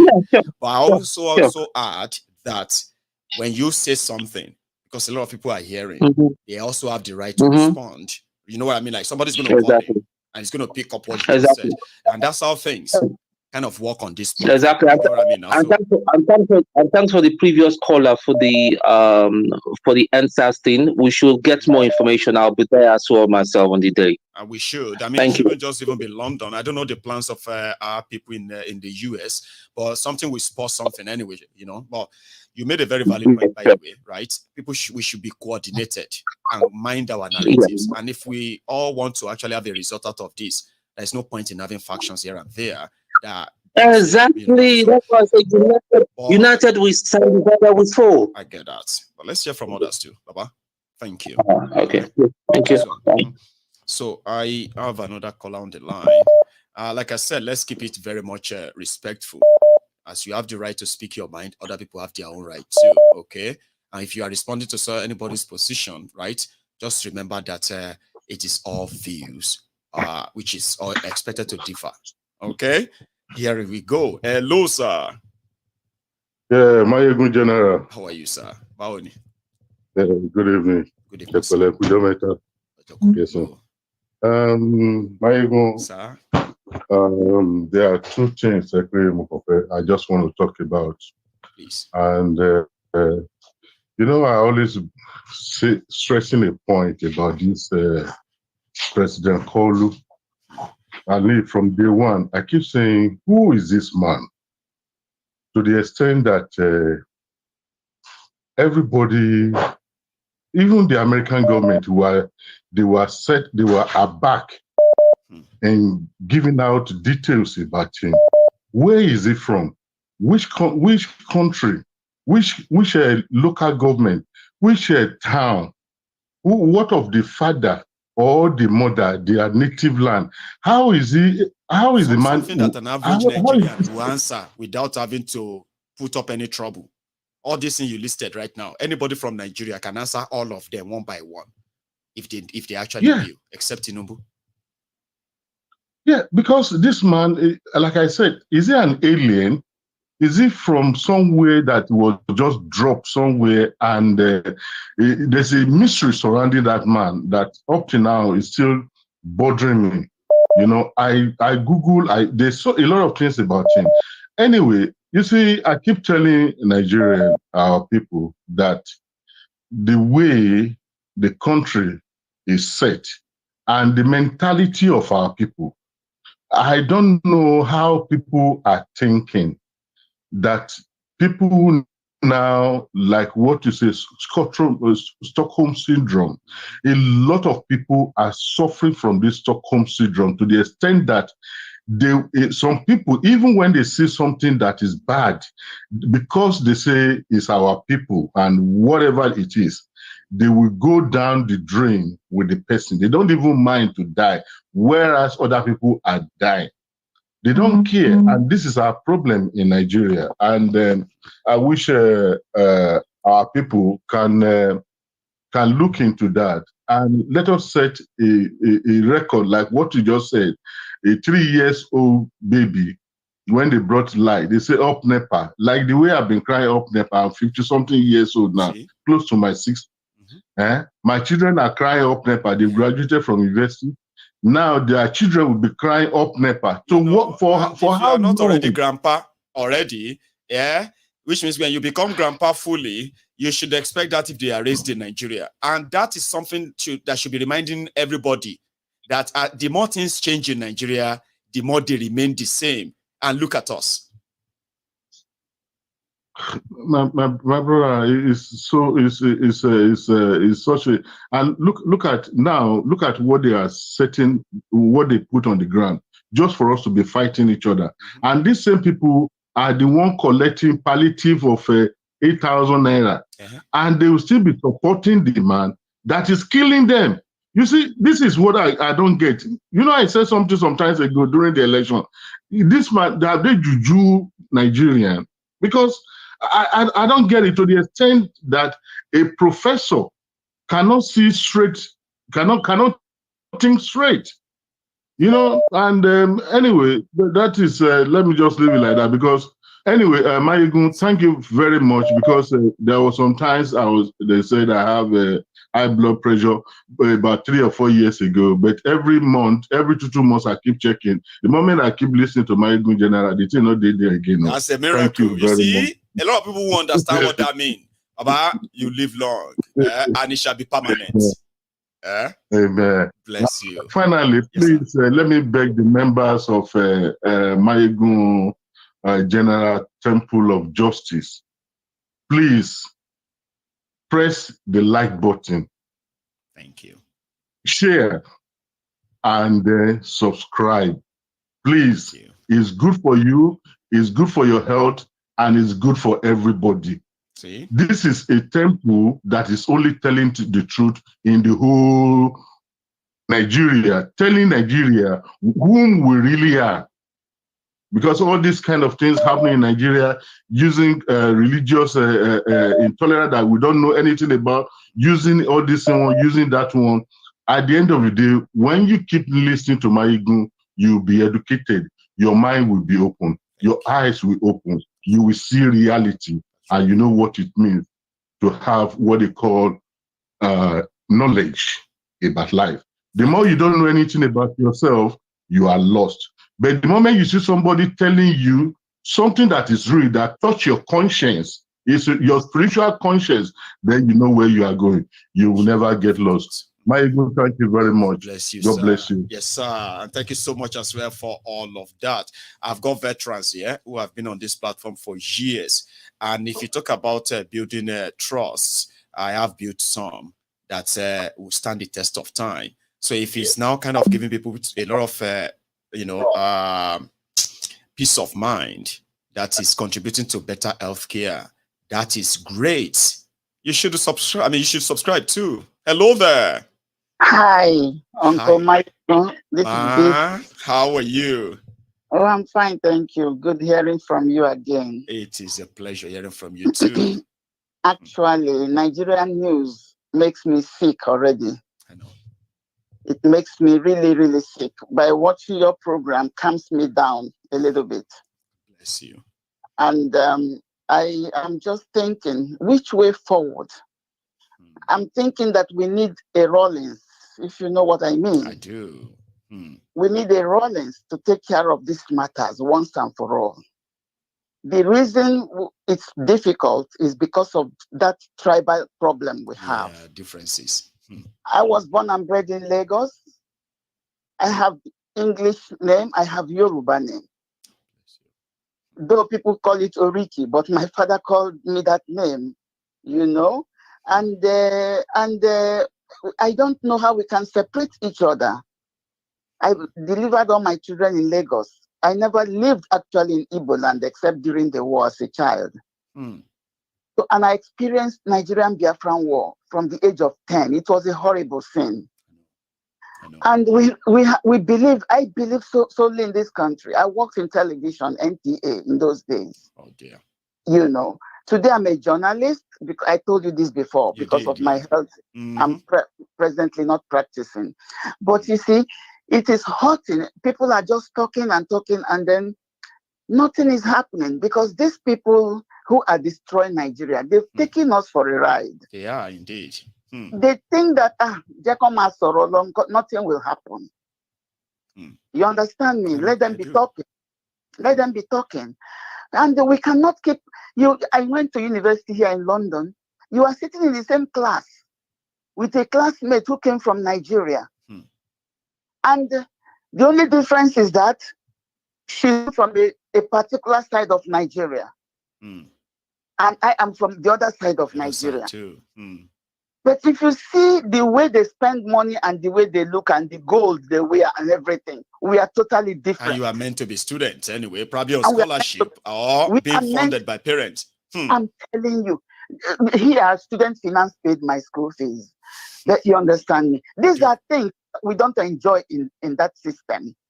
If I was in Nigeria, nobody would want me to even go to school, not to talk of paying for it. No. But the system here allows you, as long as you're alive, to utilize your humanity, to be a human being. That's right. But the people just, and the thing that is troubling me is that we are still like, be patient, be patient. How can we not? I'm so happy with you because you are not Igbo man. You are not Hausa. You are speaking for everybody. I do, and I am. And you are, and I am like that too. When I'm in the you know something, Ma? Sorry to cut in there, right? You know something I just remember, right? They said that you know to kind of encourage that whatever we are doing right now is indeed long overdue. Okay, but you know there's something they say. You elderly, they said if we are living through history, it is always very slow. Yeah. And I kind of feel like that is exactly what is happening right now. Because you know what, Ma?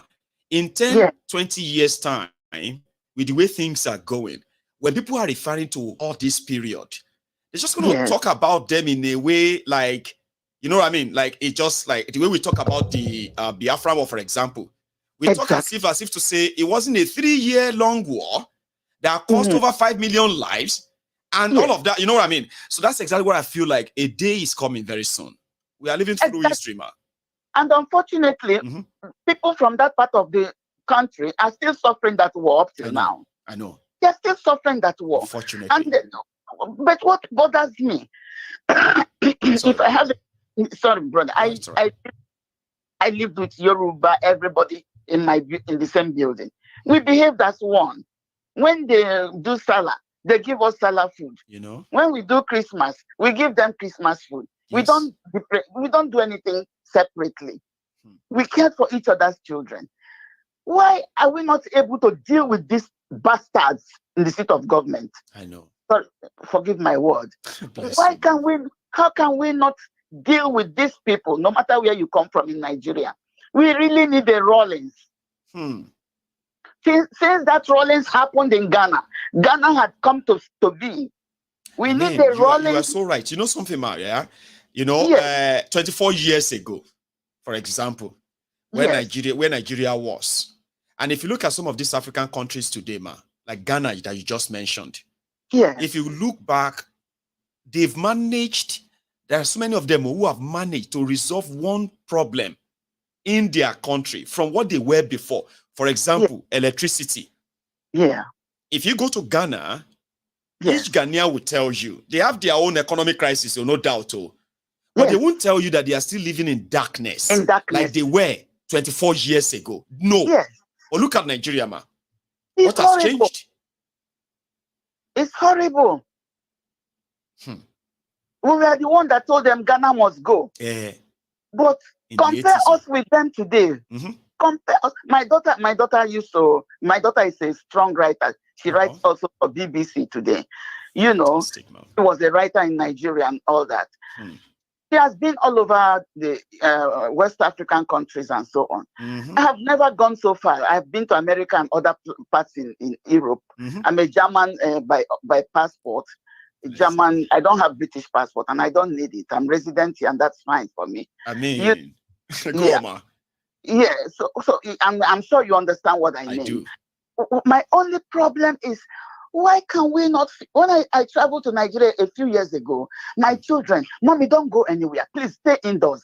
I said, but I came home. I want to experience it. You know, I want to experience my place of birth. I've dreamt about this for so long. Why do you want me to stay indoor? Do you know, Mommy, please. Even my journalism, Mommy, please, because I'm a very hard journalist. I can tell you that. Bless you. I can tell you that. A ruthless one that will always chase the story, no matter what. I have my master's in international relations. Fantastic. So I can deal with all these things. But these people, my children, Mommy, hey, you still have some of us in Nigeria. Please don't go, don't do. Mommy, because that is why you have not heard from me. Seriously. When BBC came to my school, they noticed there was a journalist here. So the reason we are having this problem is there are no actions. If these people can know that even their own children can shoot them.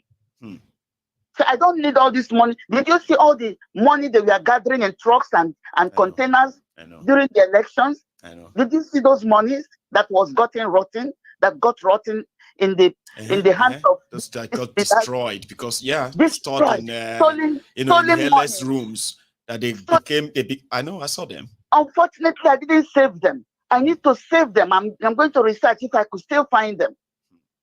People are suffering, and you gathered money in containers, in trucks, and hid them. For election. What kind of human beings are they ruling us? We need to we need a Rawlings. We are almost there. Because like David said yesterday, David said all options are now on the table.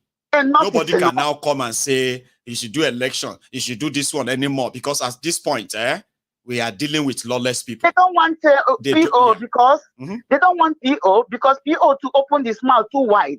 He shouldn't have told them everything he was going to do. Because of everything he pinpointed, he wanted to do. Even the people, the other side of the world, who are supporting these people, he triggered they them. make sure he doesn't come there.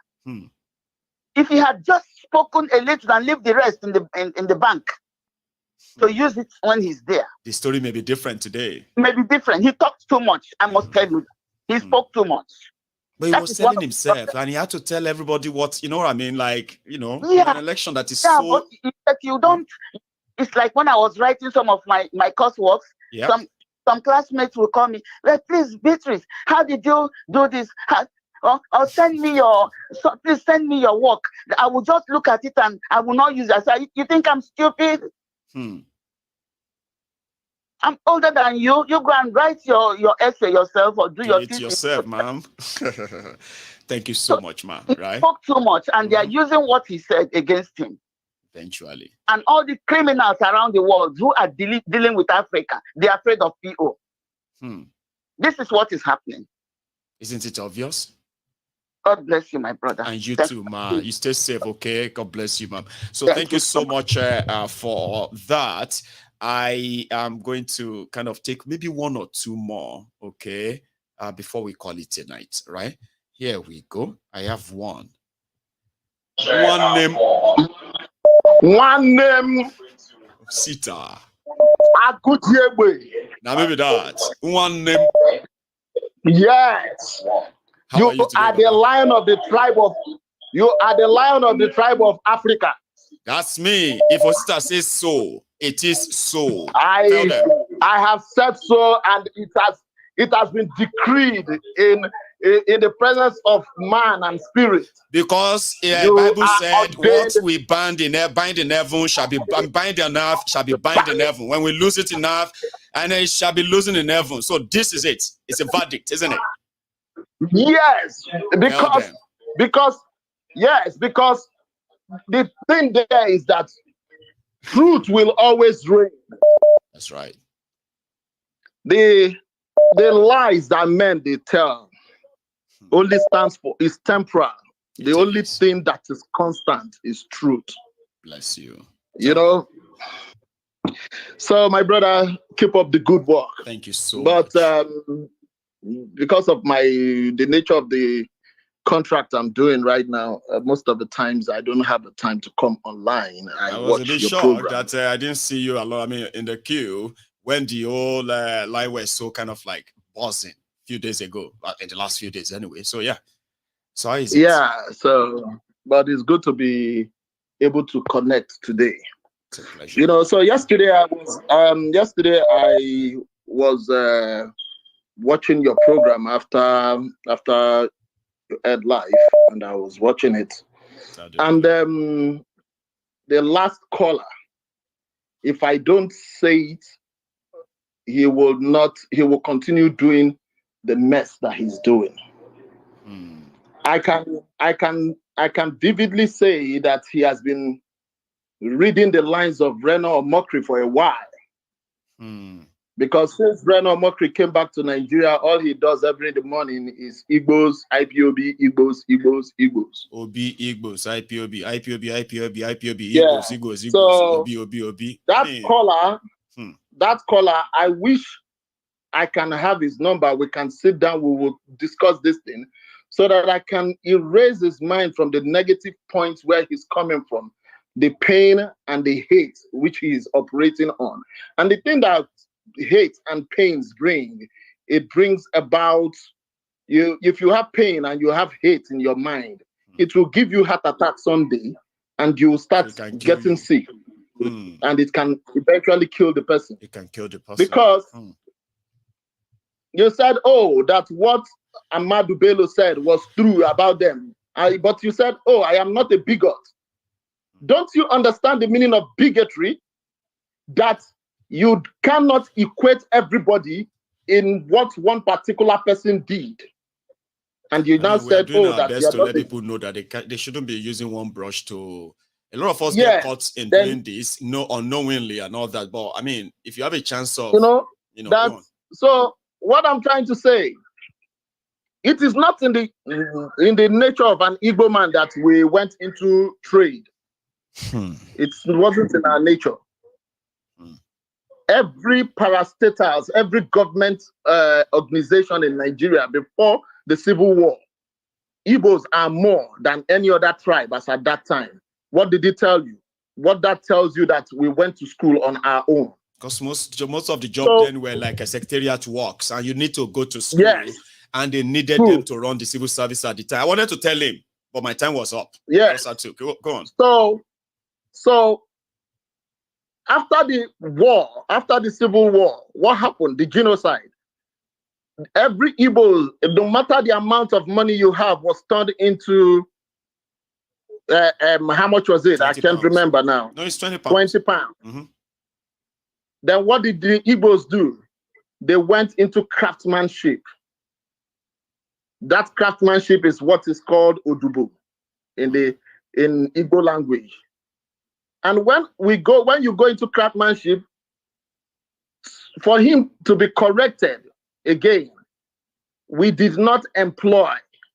We took boys who will serve for 4, 5, 6, 7, even sometimes 10 years for them to be settled and they start up their business. And I do not know where it is. I live in the United States of America. I don't want to talk about myself, but a lot of Africans, let's say Africans, a lot of Nigeria traveled millions of miles away, and today they are homeowners. They are businessmen. In America. Plus In citizenship America. too. Plus citizenship. So is it a crime that I walk into Delta State, like you said, he's from Delta, and I establish a business, and I'm doing my business? I pay my dues. Legally. Is it wrong? Legally. So what that guy is talking about is he's talking from the position of hate. When you envy people, because the greatest sin you can commit, it is written that when you bear false witness against your neighbor, because of you are only operating under the stand of hate and jealousy. Nobody has stopped anybody to do any business he wants to do in Nigeria. So even if I decide that I happen to be a footballer those days in my school days, we train in Concord ground. I know the people that comes out of that factory every day. 80% of them are Yorubas. Are you going to blame Chief Moshood Kasimawo Abiola for?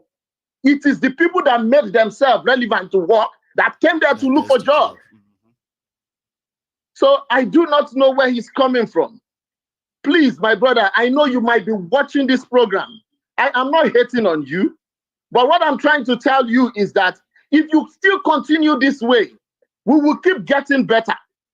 Like P2B said, the Igbo man does not buy bread higher than the Yoruba man. Neither does he buy bread higher than the Efik Ibibio. All of us in Nigeria, we are suffering the same thing. And I want to tell you, my brother, if you come to Igbo land, even where there is no presence of government, I tell you, my brother, we are far developed more than most people will ever think of. You need to come there and compare your place and compare these people that you're talking about. These people you are gaslighting. Please, we are facing one common challenge, one common problem. And it is only when we come together, that is the only time we can solve this problem. We can get out of this menace. But if we continue this way, and somebody will say, oh, Simon Ekpa is saying something else, and this person is saying something else. If IPOB is doing their own, my brother, we all will have to do our own individually. What is your contribution? My contribution is now that I take my time to talk in this, to lay my own idea on this program. To kind of denigrate this or denigrate that. It doesn't work in our interest. Oh, sister, you remember when I said, the reason why I didn't say much about the IPOB issue at the time, even though a lot of people were expecting I was going to be this, so I said, see, I have read the room. A lot of you are not interested in what is right or what is wrong. It is about who is right and who is wrong. And in the end, at the end of the day, when we tear ourselves apart, it's actually doing the favor to the system that actually wanted us divided. So I chose to keep my mouth a little bit quiet and encourage people to ignore every divisive rhetorics and conversation. But you know, I don't think we can really help it that much. So it baffles me in the year 2023, seeing what has befallen us as a nation, and people will still divide us. You will help this criminal to divide us the more. We are all facing the same problem. Nobody can travel from here to Nigeria now and just say that, oh, because if I travel to Nigeria, I can go to the north, I can go to the east, I can go anywhere I want to go in Nigeria. You will draw out your map and say this place is safe and this one is not safe. What is causing the whole problem? The whole problem is caused because governments are not doing their duties. If they are truth, if they are candid, if they are frank with what the world system is talking about today, we will not be lacking. We will likely not have to find ourselves here. That's right. Yes. Look at children in Unilag today. They are protesting every day. What has the government got to tell them? What the government has got to tell them is that it is not the government problem, that's Unilag's problem. That they are on their own is Unilag's problem. So this is what we are facing, because most of the time, to God be the glory, the level I've attained in life, a lot of people, even in Nigeria, those people that think they have money, believe me, they will be looking, they can pay as much as 100 million naira to get to where I am today. But God knows, I will not, because of, oh, it is going well for me. Then I will just think that, oh, after all, they are the ones suffering. Yes, now. Or maybe those people are just like, they are not smart. That's why they are suffering. Look at other people. They are not smart. Better. No, but we shouldn't. Yes, like one of the callers said, they was pointing out, the truth to the matter is, the situation of Nigeria is very, very peculiar. It's different from the situation you find anywhere in the world. Because Nigeria was meant, look at the map of Africa. Nigeria, the map of Africa is looking like a gun. That's right. And Nigeria sits on where the trigger is. The trigger. That is where Nigeria is. Africans are looking up. For that Nigeria can liberate Africa. Trigger. That's quite trigger to pull that trigger. But the truth the that people don't understand, yes, the way we are fighting the corruption internally, that is the way we should be standing up to the corruption, the international corruption that is against the growth of this nation, of that nation. Lastly, yes, sir, we can still go our separate ways. Yes, we can. And we will still coexist. What is the meaning of the separate ways? When we got independence, they gave us parliamentary system of government whereby every region will grow at their pace and they will, at the end of the day, govern themselves. But let me tell you, it is an international conspiracy against Nigerians' growth. We left the parliamentary system of government and the British kept quiet. We embraced the presidential system of government, which they know that we do not have the institution, all it takes to run that kind of government. That is the reason we find ourselves where we are. Because if we're still operating under parliamentary system of government, whereby regions govern themselves, it is left for you to develop your region. You won't say that it is one man that caused it. It is one region that caused it. You won't say anything that has to do with tribalism. You will not say that. So that is where we have found ourselves. I pray all the time that God, the way God has opened our own eyes, even people who are in this same commission of yours, Maiyegun, that God will open the eyes of everybody so that they can see clearly that it is not all about that we are talking about P2B. It is not that we are talking about Showore. It's not that we are talking about, but we are talking about the tomorrow of our tomorrow, which is the tomorrow of our unborn. That is what we are talking about. Thank you very much, my brother. God bless you. God bless you. You do well. Ma, take another one. And I am almost rounding all day. Somebody who called in right now just dropped off. Unfortunately, they probably would. Hang on. Okay, I think I got on a person on the line. Hello there. Wow. Thank you very much. God bless you. God bless you. You do well. Ma, take another one. And I am. Hello, can you hear me? Hello. Hello, I can hear you. Let me post this, please. Yes, so let me mute the other one there. How are you? Okay, then. All right. Yeah, I'm good. Thank you so much. Yeah. You know what? You're doing really well. Thank you so much. Thank you. I appreciate you. I believe you realize that anyway. Everything now about Nigeria now. I know so many people really fed up. I know. Right. Especially the diasporans.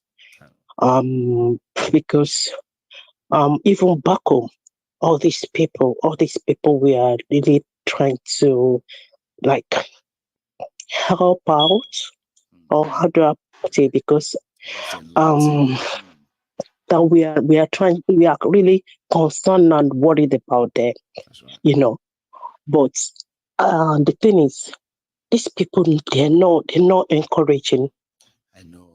So disappointing. Everything that is coming from that place. I know.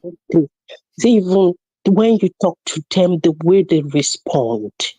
And what I see now is like they don't take anything serious.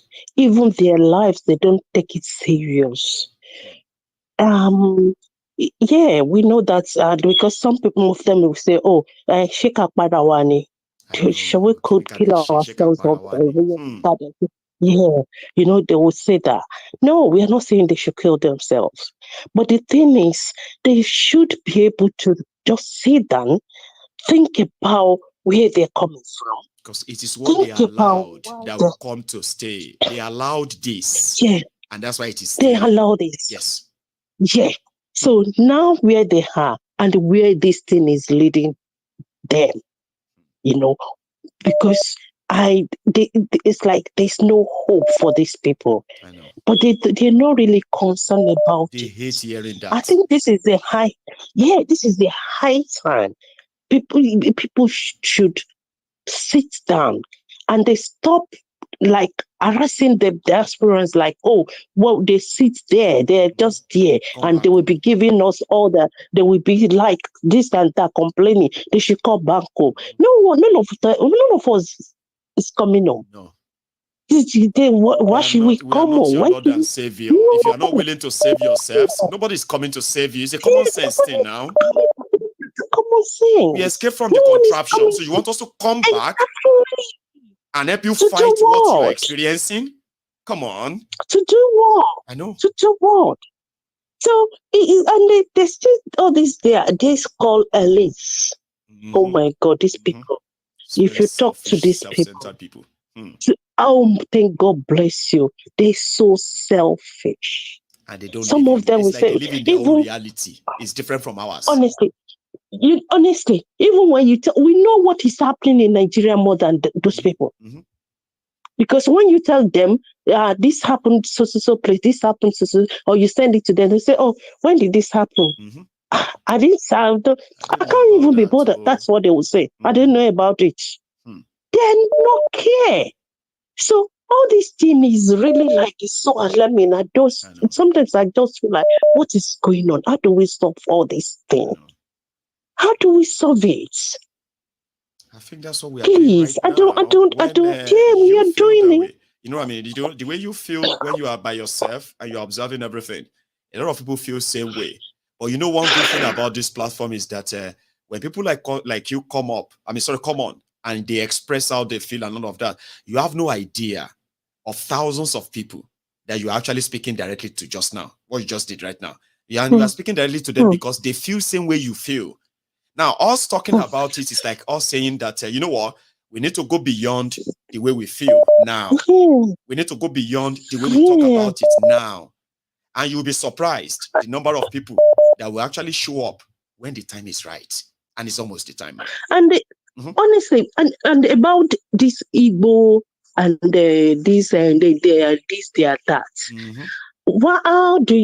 How can you inherit someone else's enemies?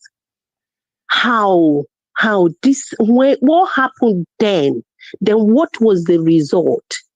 So should we continue that way? We are finding a way how. I know, to remain prisoners of our own history. So, your forefathers hated my forefathers. I hate you. Exactly. Your own people, they hated my people in 1920. I hate you too. It's my right to hate you, Papa. Like 2023. Why?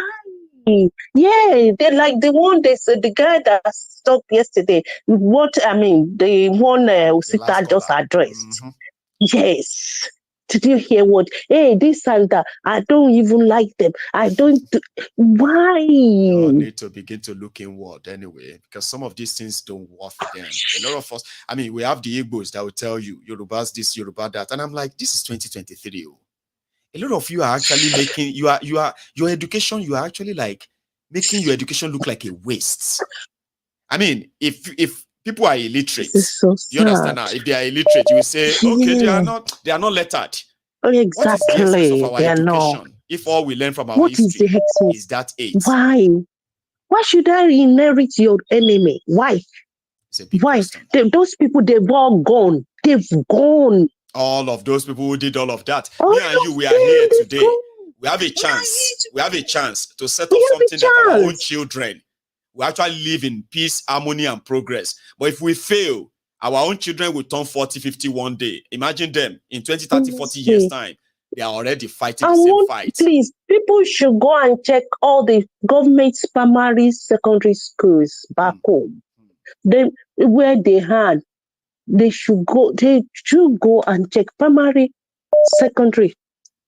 Go and take a look. I even doubt if the primary school is even rubbish. People are sitting on the floor. Pupils, they are sitting on the floor. Right. They rent open roof, nothing. Even the secondary schools, they will sit on the bricks to learn. When I was in school, primary school, they used to give us food. We know what they would give us on Monday with the food they were brought. They gave us plastic. This I can still remember. Blue, strong, nice, glossy plastic bowl with cover. The caterer will come neat with blue uniform with apron. Monday, maybe rice, and they don't give just rice with dodo and meat. Tuesday, where is the different food? When they brought asaro, this porridge, they will put vegetable there with meat, beans with dodo, balanced diet. Then, do you know the latest? Do you know the latest? If you see what the eyes of these little girls who started seeing their period in secondary school, if you hear what and how they are managing their period, you will weep or cry. Oh my God, When I saw people who were said it's a big thing, if anybody wants to help secondary school girls, just go to the chemist, pack all of the menstrual pads and hand it over to them. You are saving life. A lot of people don't even know. Oh my God. That's how poor a lot of these children have become the victims of the poverty that these guys have created. But people don't talk about all these things enough. And they are so little things, right? That will contribute to the psychological or mental capacity of these children, among other things. We are destroying the future, and others are saying we should be hoping for it. It doesn't work that way. It doesn't work that way. Thank you so much. And this government, they got nothing for them. They should know that. Thank you so much. God bless you, man. Thank you, Mr. Maiyegun. You too, my regards to the family. And you too, Papa. Yes, ma'am. Yes, ma'am. It's true. A lot of you will be like a sanitary pad. Almost sanitary pad. If to say I have a lot of money or I can get it from somewhere, I can start that campaign. You have no idea what those little children, and you don't even know what they do to them if they have to seek the help from somewhere else. I mean, hello there. Yes. Sorry. How are you? I am very well. How are you? Is that Sham? Well, no idea. I think I've mixed that up now. But the network is acting up, by the way. Can you hear me? Oh, sorry. I actually suspect that was a sham. I think I'm going to hang on, okay, for you. There's a connection issue, so I'll give you just a few more seconds, okay? Hopefully it connects so that we can have you. I'm rounding up in a minute or two. Hang on. Let me see if I... Oh, Sham. That must be you. Except if I was actually like wrong. Well, sorry about that. Let me take this. I have another caller. Hello there. Hello. Hello, sir. Again. How you doing, Baba? Again, I do okay. I do okay. Well, it's good to hear from you. Yeah. Again, well. So yeah. Yeah. Good to hear. Good to speak to you too.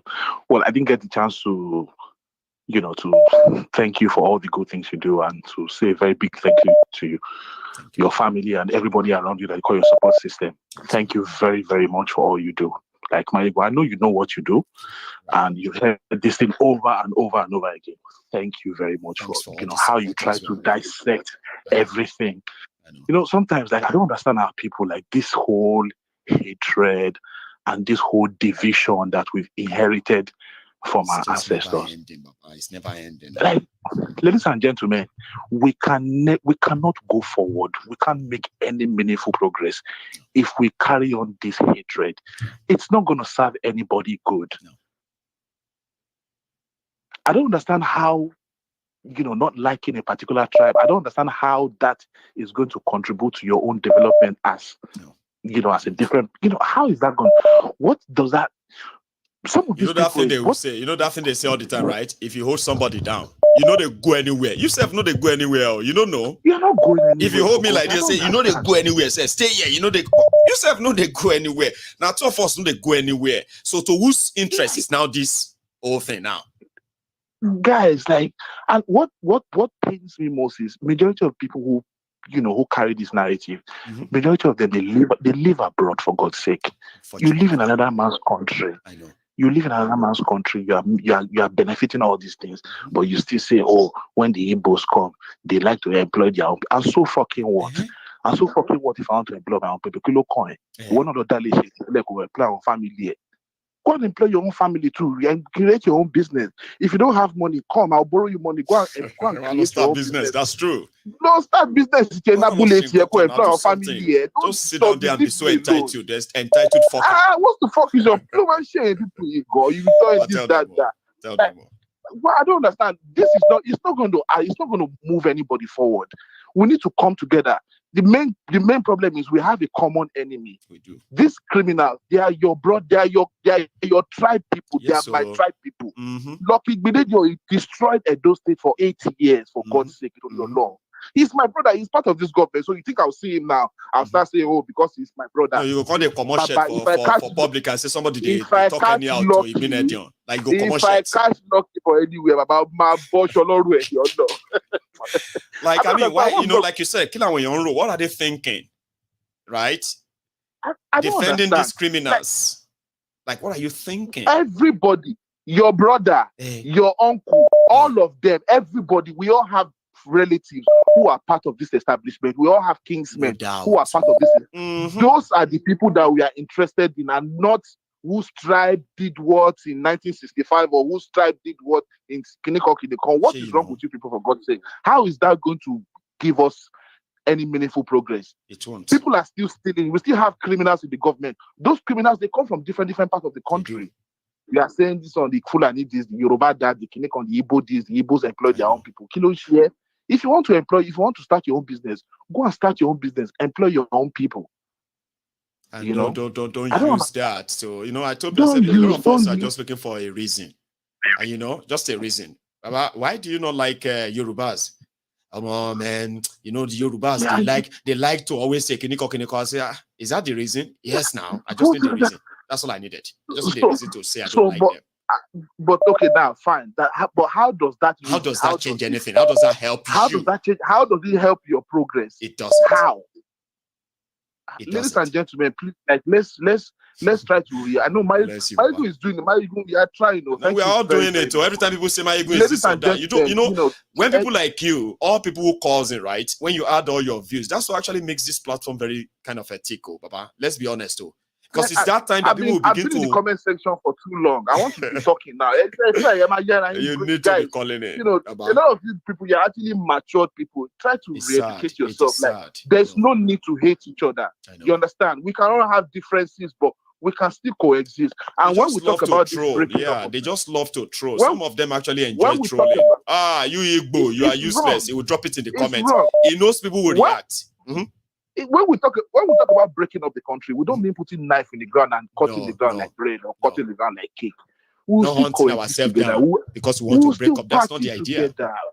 That's not what we're talking about. We're still going to, ladies and gentlemen, we have done it before. We can do it again. It can be done. We've done it before. We just need to redesign it and just make some adjustment. That's all. We have a template already. Pull ourselves together. Just do this. Yeah. And do this. Like, it's not rocket science, ladies and gentlemen. Come on, man. It's not. Let's stop hating each other. Let's just try to come together and, face these our common enemies. Amen. And let's stop hating. Please. Amen. Please, guys. Because that's so please, important, Maiyegun, yeah? God bless you. And Thank you you too. very, Thanks very, a lot, very much. okay? Thanks for picking up my call again. Thank you I very mean, much. it's such a pleasure to have you on, by the way, okay? Thank you so much for calling in as well. I am going to take just one more. Let me see if I still have that grace. There are so many people who are actually trying to get on. I'm so sorry if yours is like they are clashing with themselves now because, hang on. The problem is that there are those who are calling directly through the phone, and there are many others who are calling through the WhatsApp.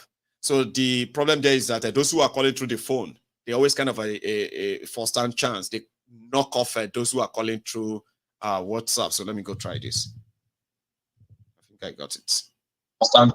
Right. For example, this is a WhatsApp. So if the call is connected, if people are calling in through the direct line, they won't be able to take you off. But the problem is when they begin to clash before I pick any of them. So hello there. Hello, Mr. Maiyegun. Good evening. Sir. Good evening to you. How are you?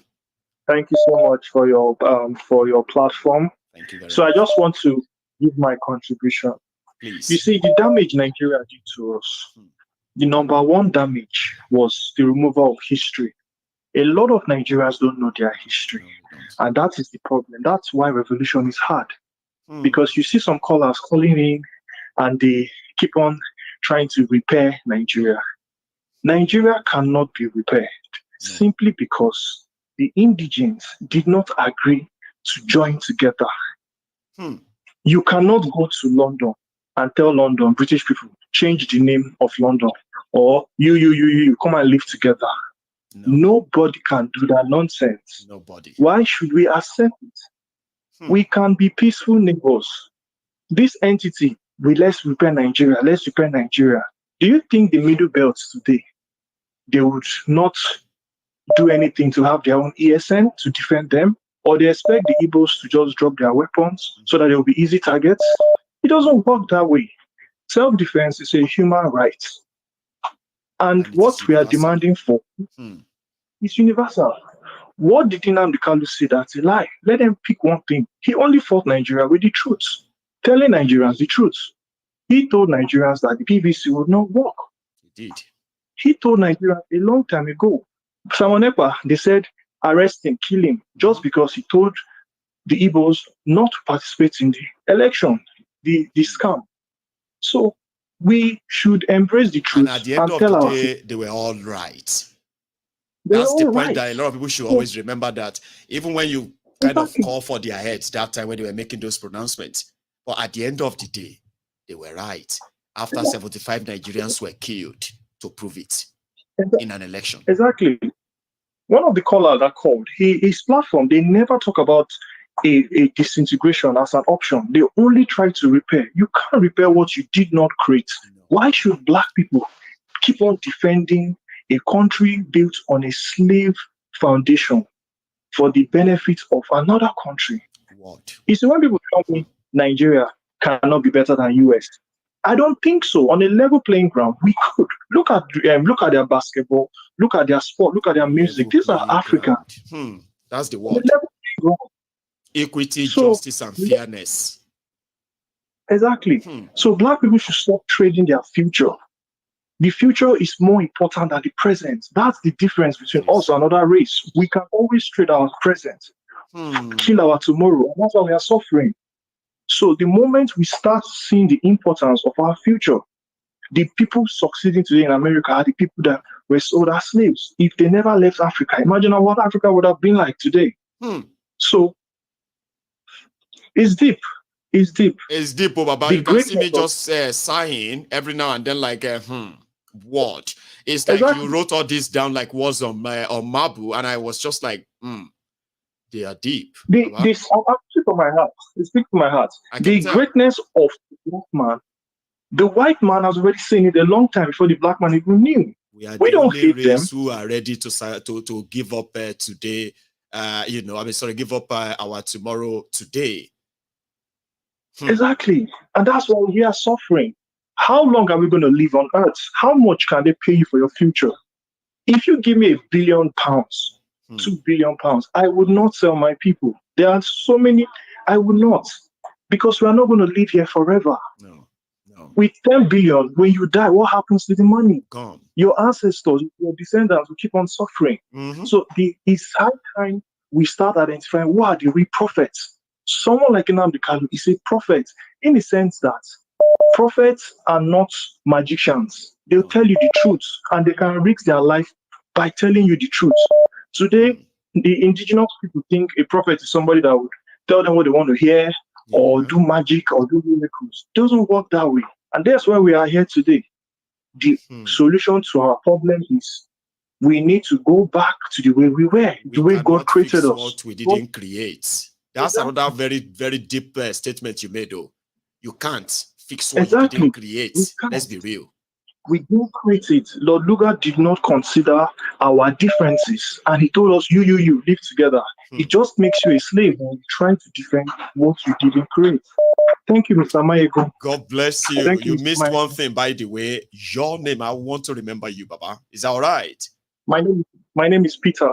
Peter, God bless you for that beautiful submission, Baba. And on that note, I'm going to draw the curtains. You have a wonderful night, Baba. All right? Thanks a lot. You have a good one. Thank you. So that's Peter there asking us to think, right? If we intend to actually make a difference, we should kind of try to understand what we really want. If we don't know what we want, how do you fight for it? And then how do you kind of defend something you didn't create? You have no idea or any hand in its creation. No connection is trying to say. And all of us, I mean, with other callers and all that, like, all of us should remember something. Okay? Those who are holding others down, say, they go. They go anywhere. The point here is that it's not the only person you are holding down that is not going anywhere. Yourself too, you are not going anywhere. But in practice, when you are holding somebody down, there's going to be effort of that person trying to jump and get out of that holding down and holding down. They may be lucky that they will kind of loosen up and get out of that grip. But yourself, who has sort of dissipates so much of your energy, holding others down, energy down, and everything about you is down. When they manage to loosen up from that grip, you will remain down. And that is why everyone who is thinking that they are doing anybody any favor by continuing to say Nigeria will not break or cannot break, or we should save Nigeria and the rest of that, you are holding others down. And people are struggling and fighting to get out of that grip. You need to loosen up. Let Nigeria go. If you love Nigeria, you will beg them to break it up and save lives. I'll leave on like that before I say what I don't want to say. Thank you so much for joining me. I will see you some other time. Remember, don't leave without liking the broadcast. Like it, share it. Subscribe to my channel if you haven't already. The next time I see you, it's going to be either follow-up or a different story or a new development or all of the above. You don't want to miss that, do you? Good night.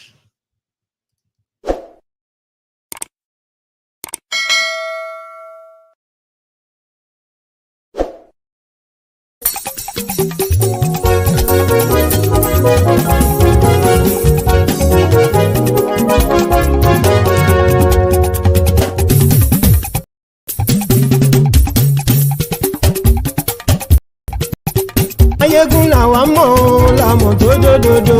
Maiyegun Diary, Maiyegun #1. Maiyegun làwa mọ̀ làmọ̀ dódódódó. Maiyegun Diary, Maiyegun #1. Maiyegun ti dé o, ọ̀rẹ́ ara yìí.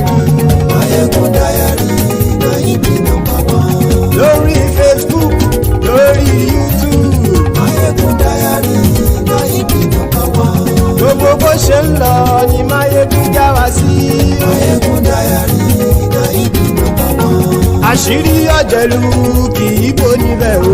Maiyegun Diary, Maiyegun #1. Bó bá ṣe eré àní Maiyegun máa wí. MaiyegunDiary na ibi number one. Ó sì tún ṣe eré wàá gbọ́ níbẹ̀ o. MaiyegunDiary na ibi number one. MaiyegunDiary diary Politico. MaiyegunDiary na ibi number one. Godfatherism kò sí lọ́rọ̀ Maiyegun. MaiyegunDiary na ibi number one. Ẹ farabalẹ̀ sẹ́ o kẹgbọ́rọ̀ lẹ́nu o.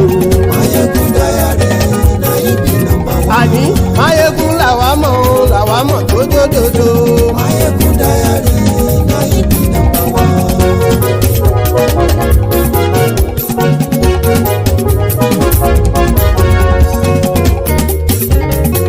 Àní ẹ̀sùn rákì. Maiyegun ti dé. Maiyegun ti dé. Ọ̀jẹ̀lú ẹ̀sùn rákì. Maiyegun ti dé. Àní ẹ̀sùn rákì. Maiyegun ti dé. Lórí Facebook. Maiyegun ti dé. Àní ẹ̀sùn rákì. Maiyegun ti dé. Lórí YouTube. Maiyegun ti dé. Àní ẹ̀sùn rákì. Maiyegun ti dé. Bọ́ bàbá gbé wúrẹ́. Maiyegun máa wí. Àní ẹ̀sùn rákì. Maiyegun ti dé. Ijó ìgbádìyẹ. Maiyegun máa wí. Àní ẹ̀sùn rákì. Maiyegun ti dé. Pẹ̀sìdó bá rúfin o. Maiyegun máa wí. Àní ẹ̀sùn rákì. Maiyegun ti dé. Bí gómìnà kówó jẹ. Maiyegun máa wí. Àní ẹ̀sùn rákì. Maiyegun ti dé. Ọlọ́pàá ti ń darí bá. Maiyegun máa wí. Àní ẹ̀sùn rákì. Maiyegun ti dé. Aṣòfin tí ń rúfin o. Maiyegun máa wí. Àní ẹ̀sùn rákì. Maiyegun ti dé. Òpùrọ́ olóṣèlú. Maiyegun máa wí. Àní ẹ̀sùn rákì. Maiyegun ti dé. Ọ̀jẹ̀lú ẹ̀sùn rákì. Maiyegun ti dé. Àní ẹ̀sùn rákì. Maiyegun ti dé.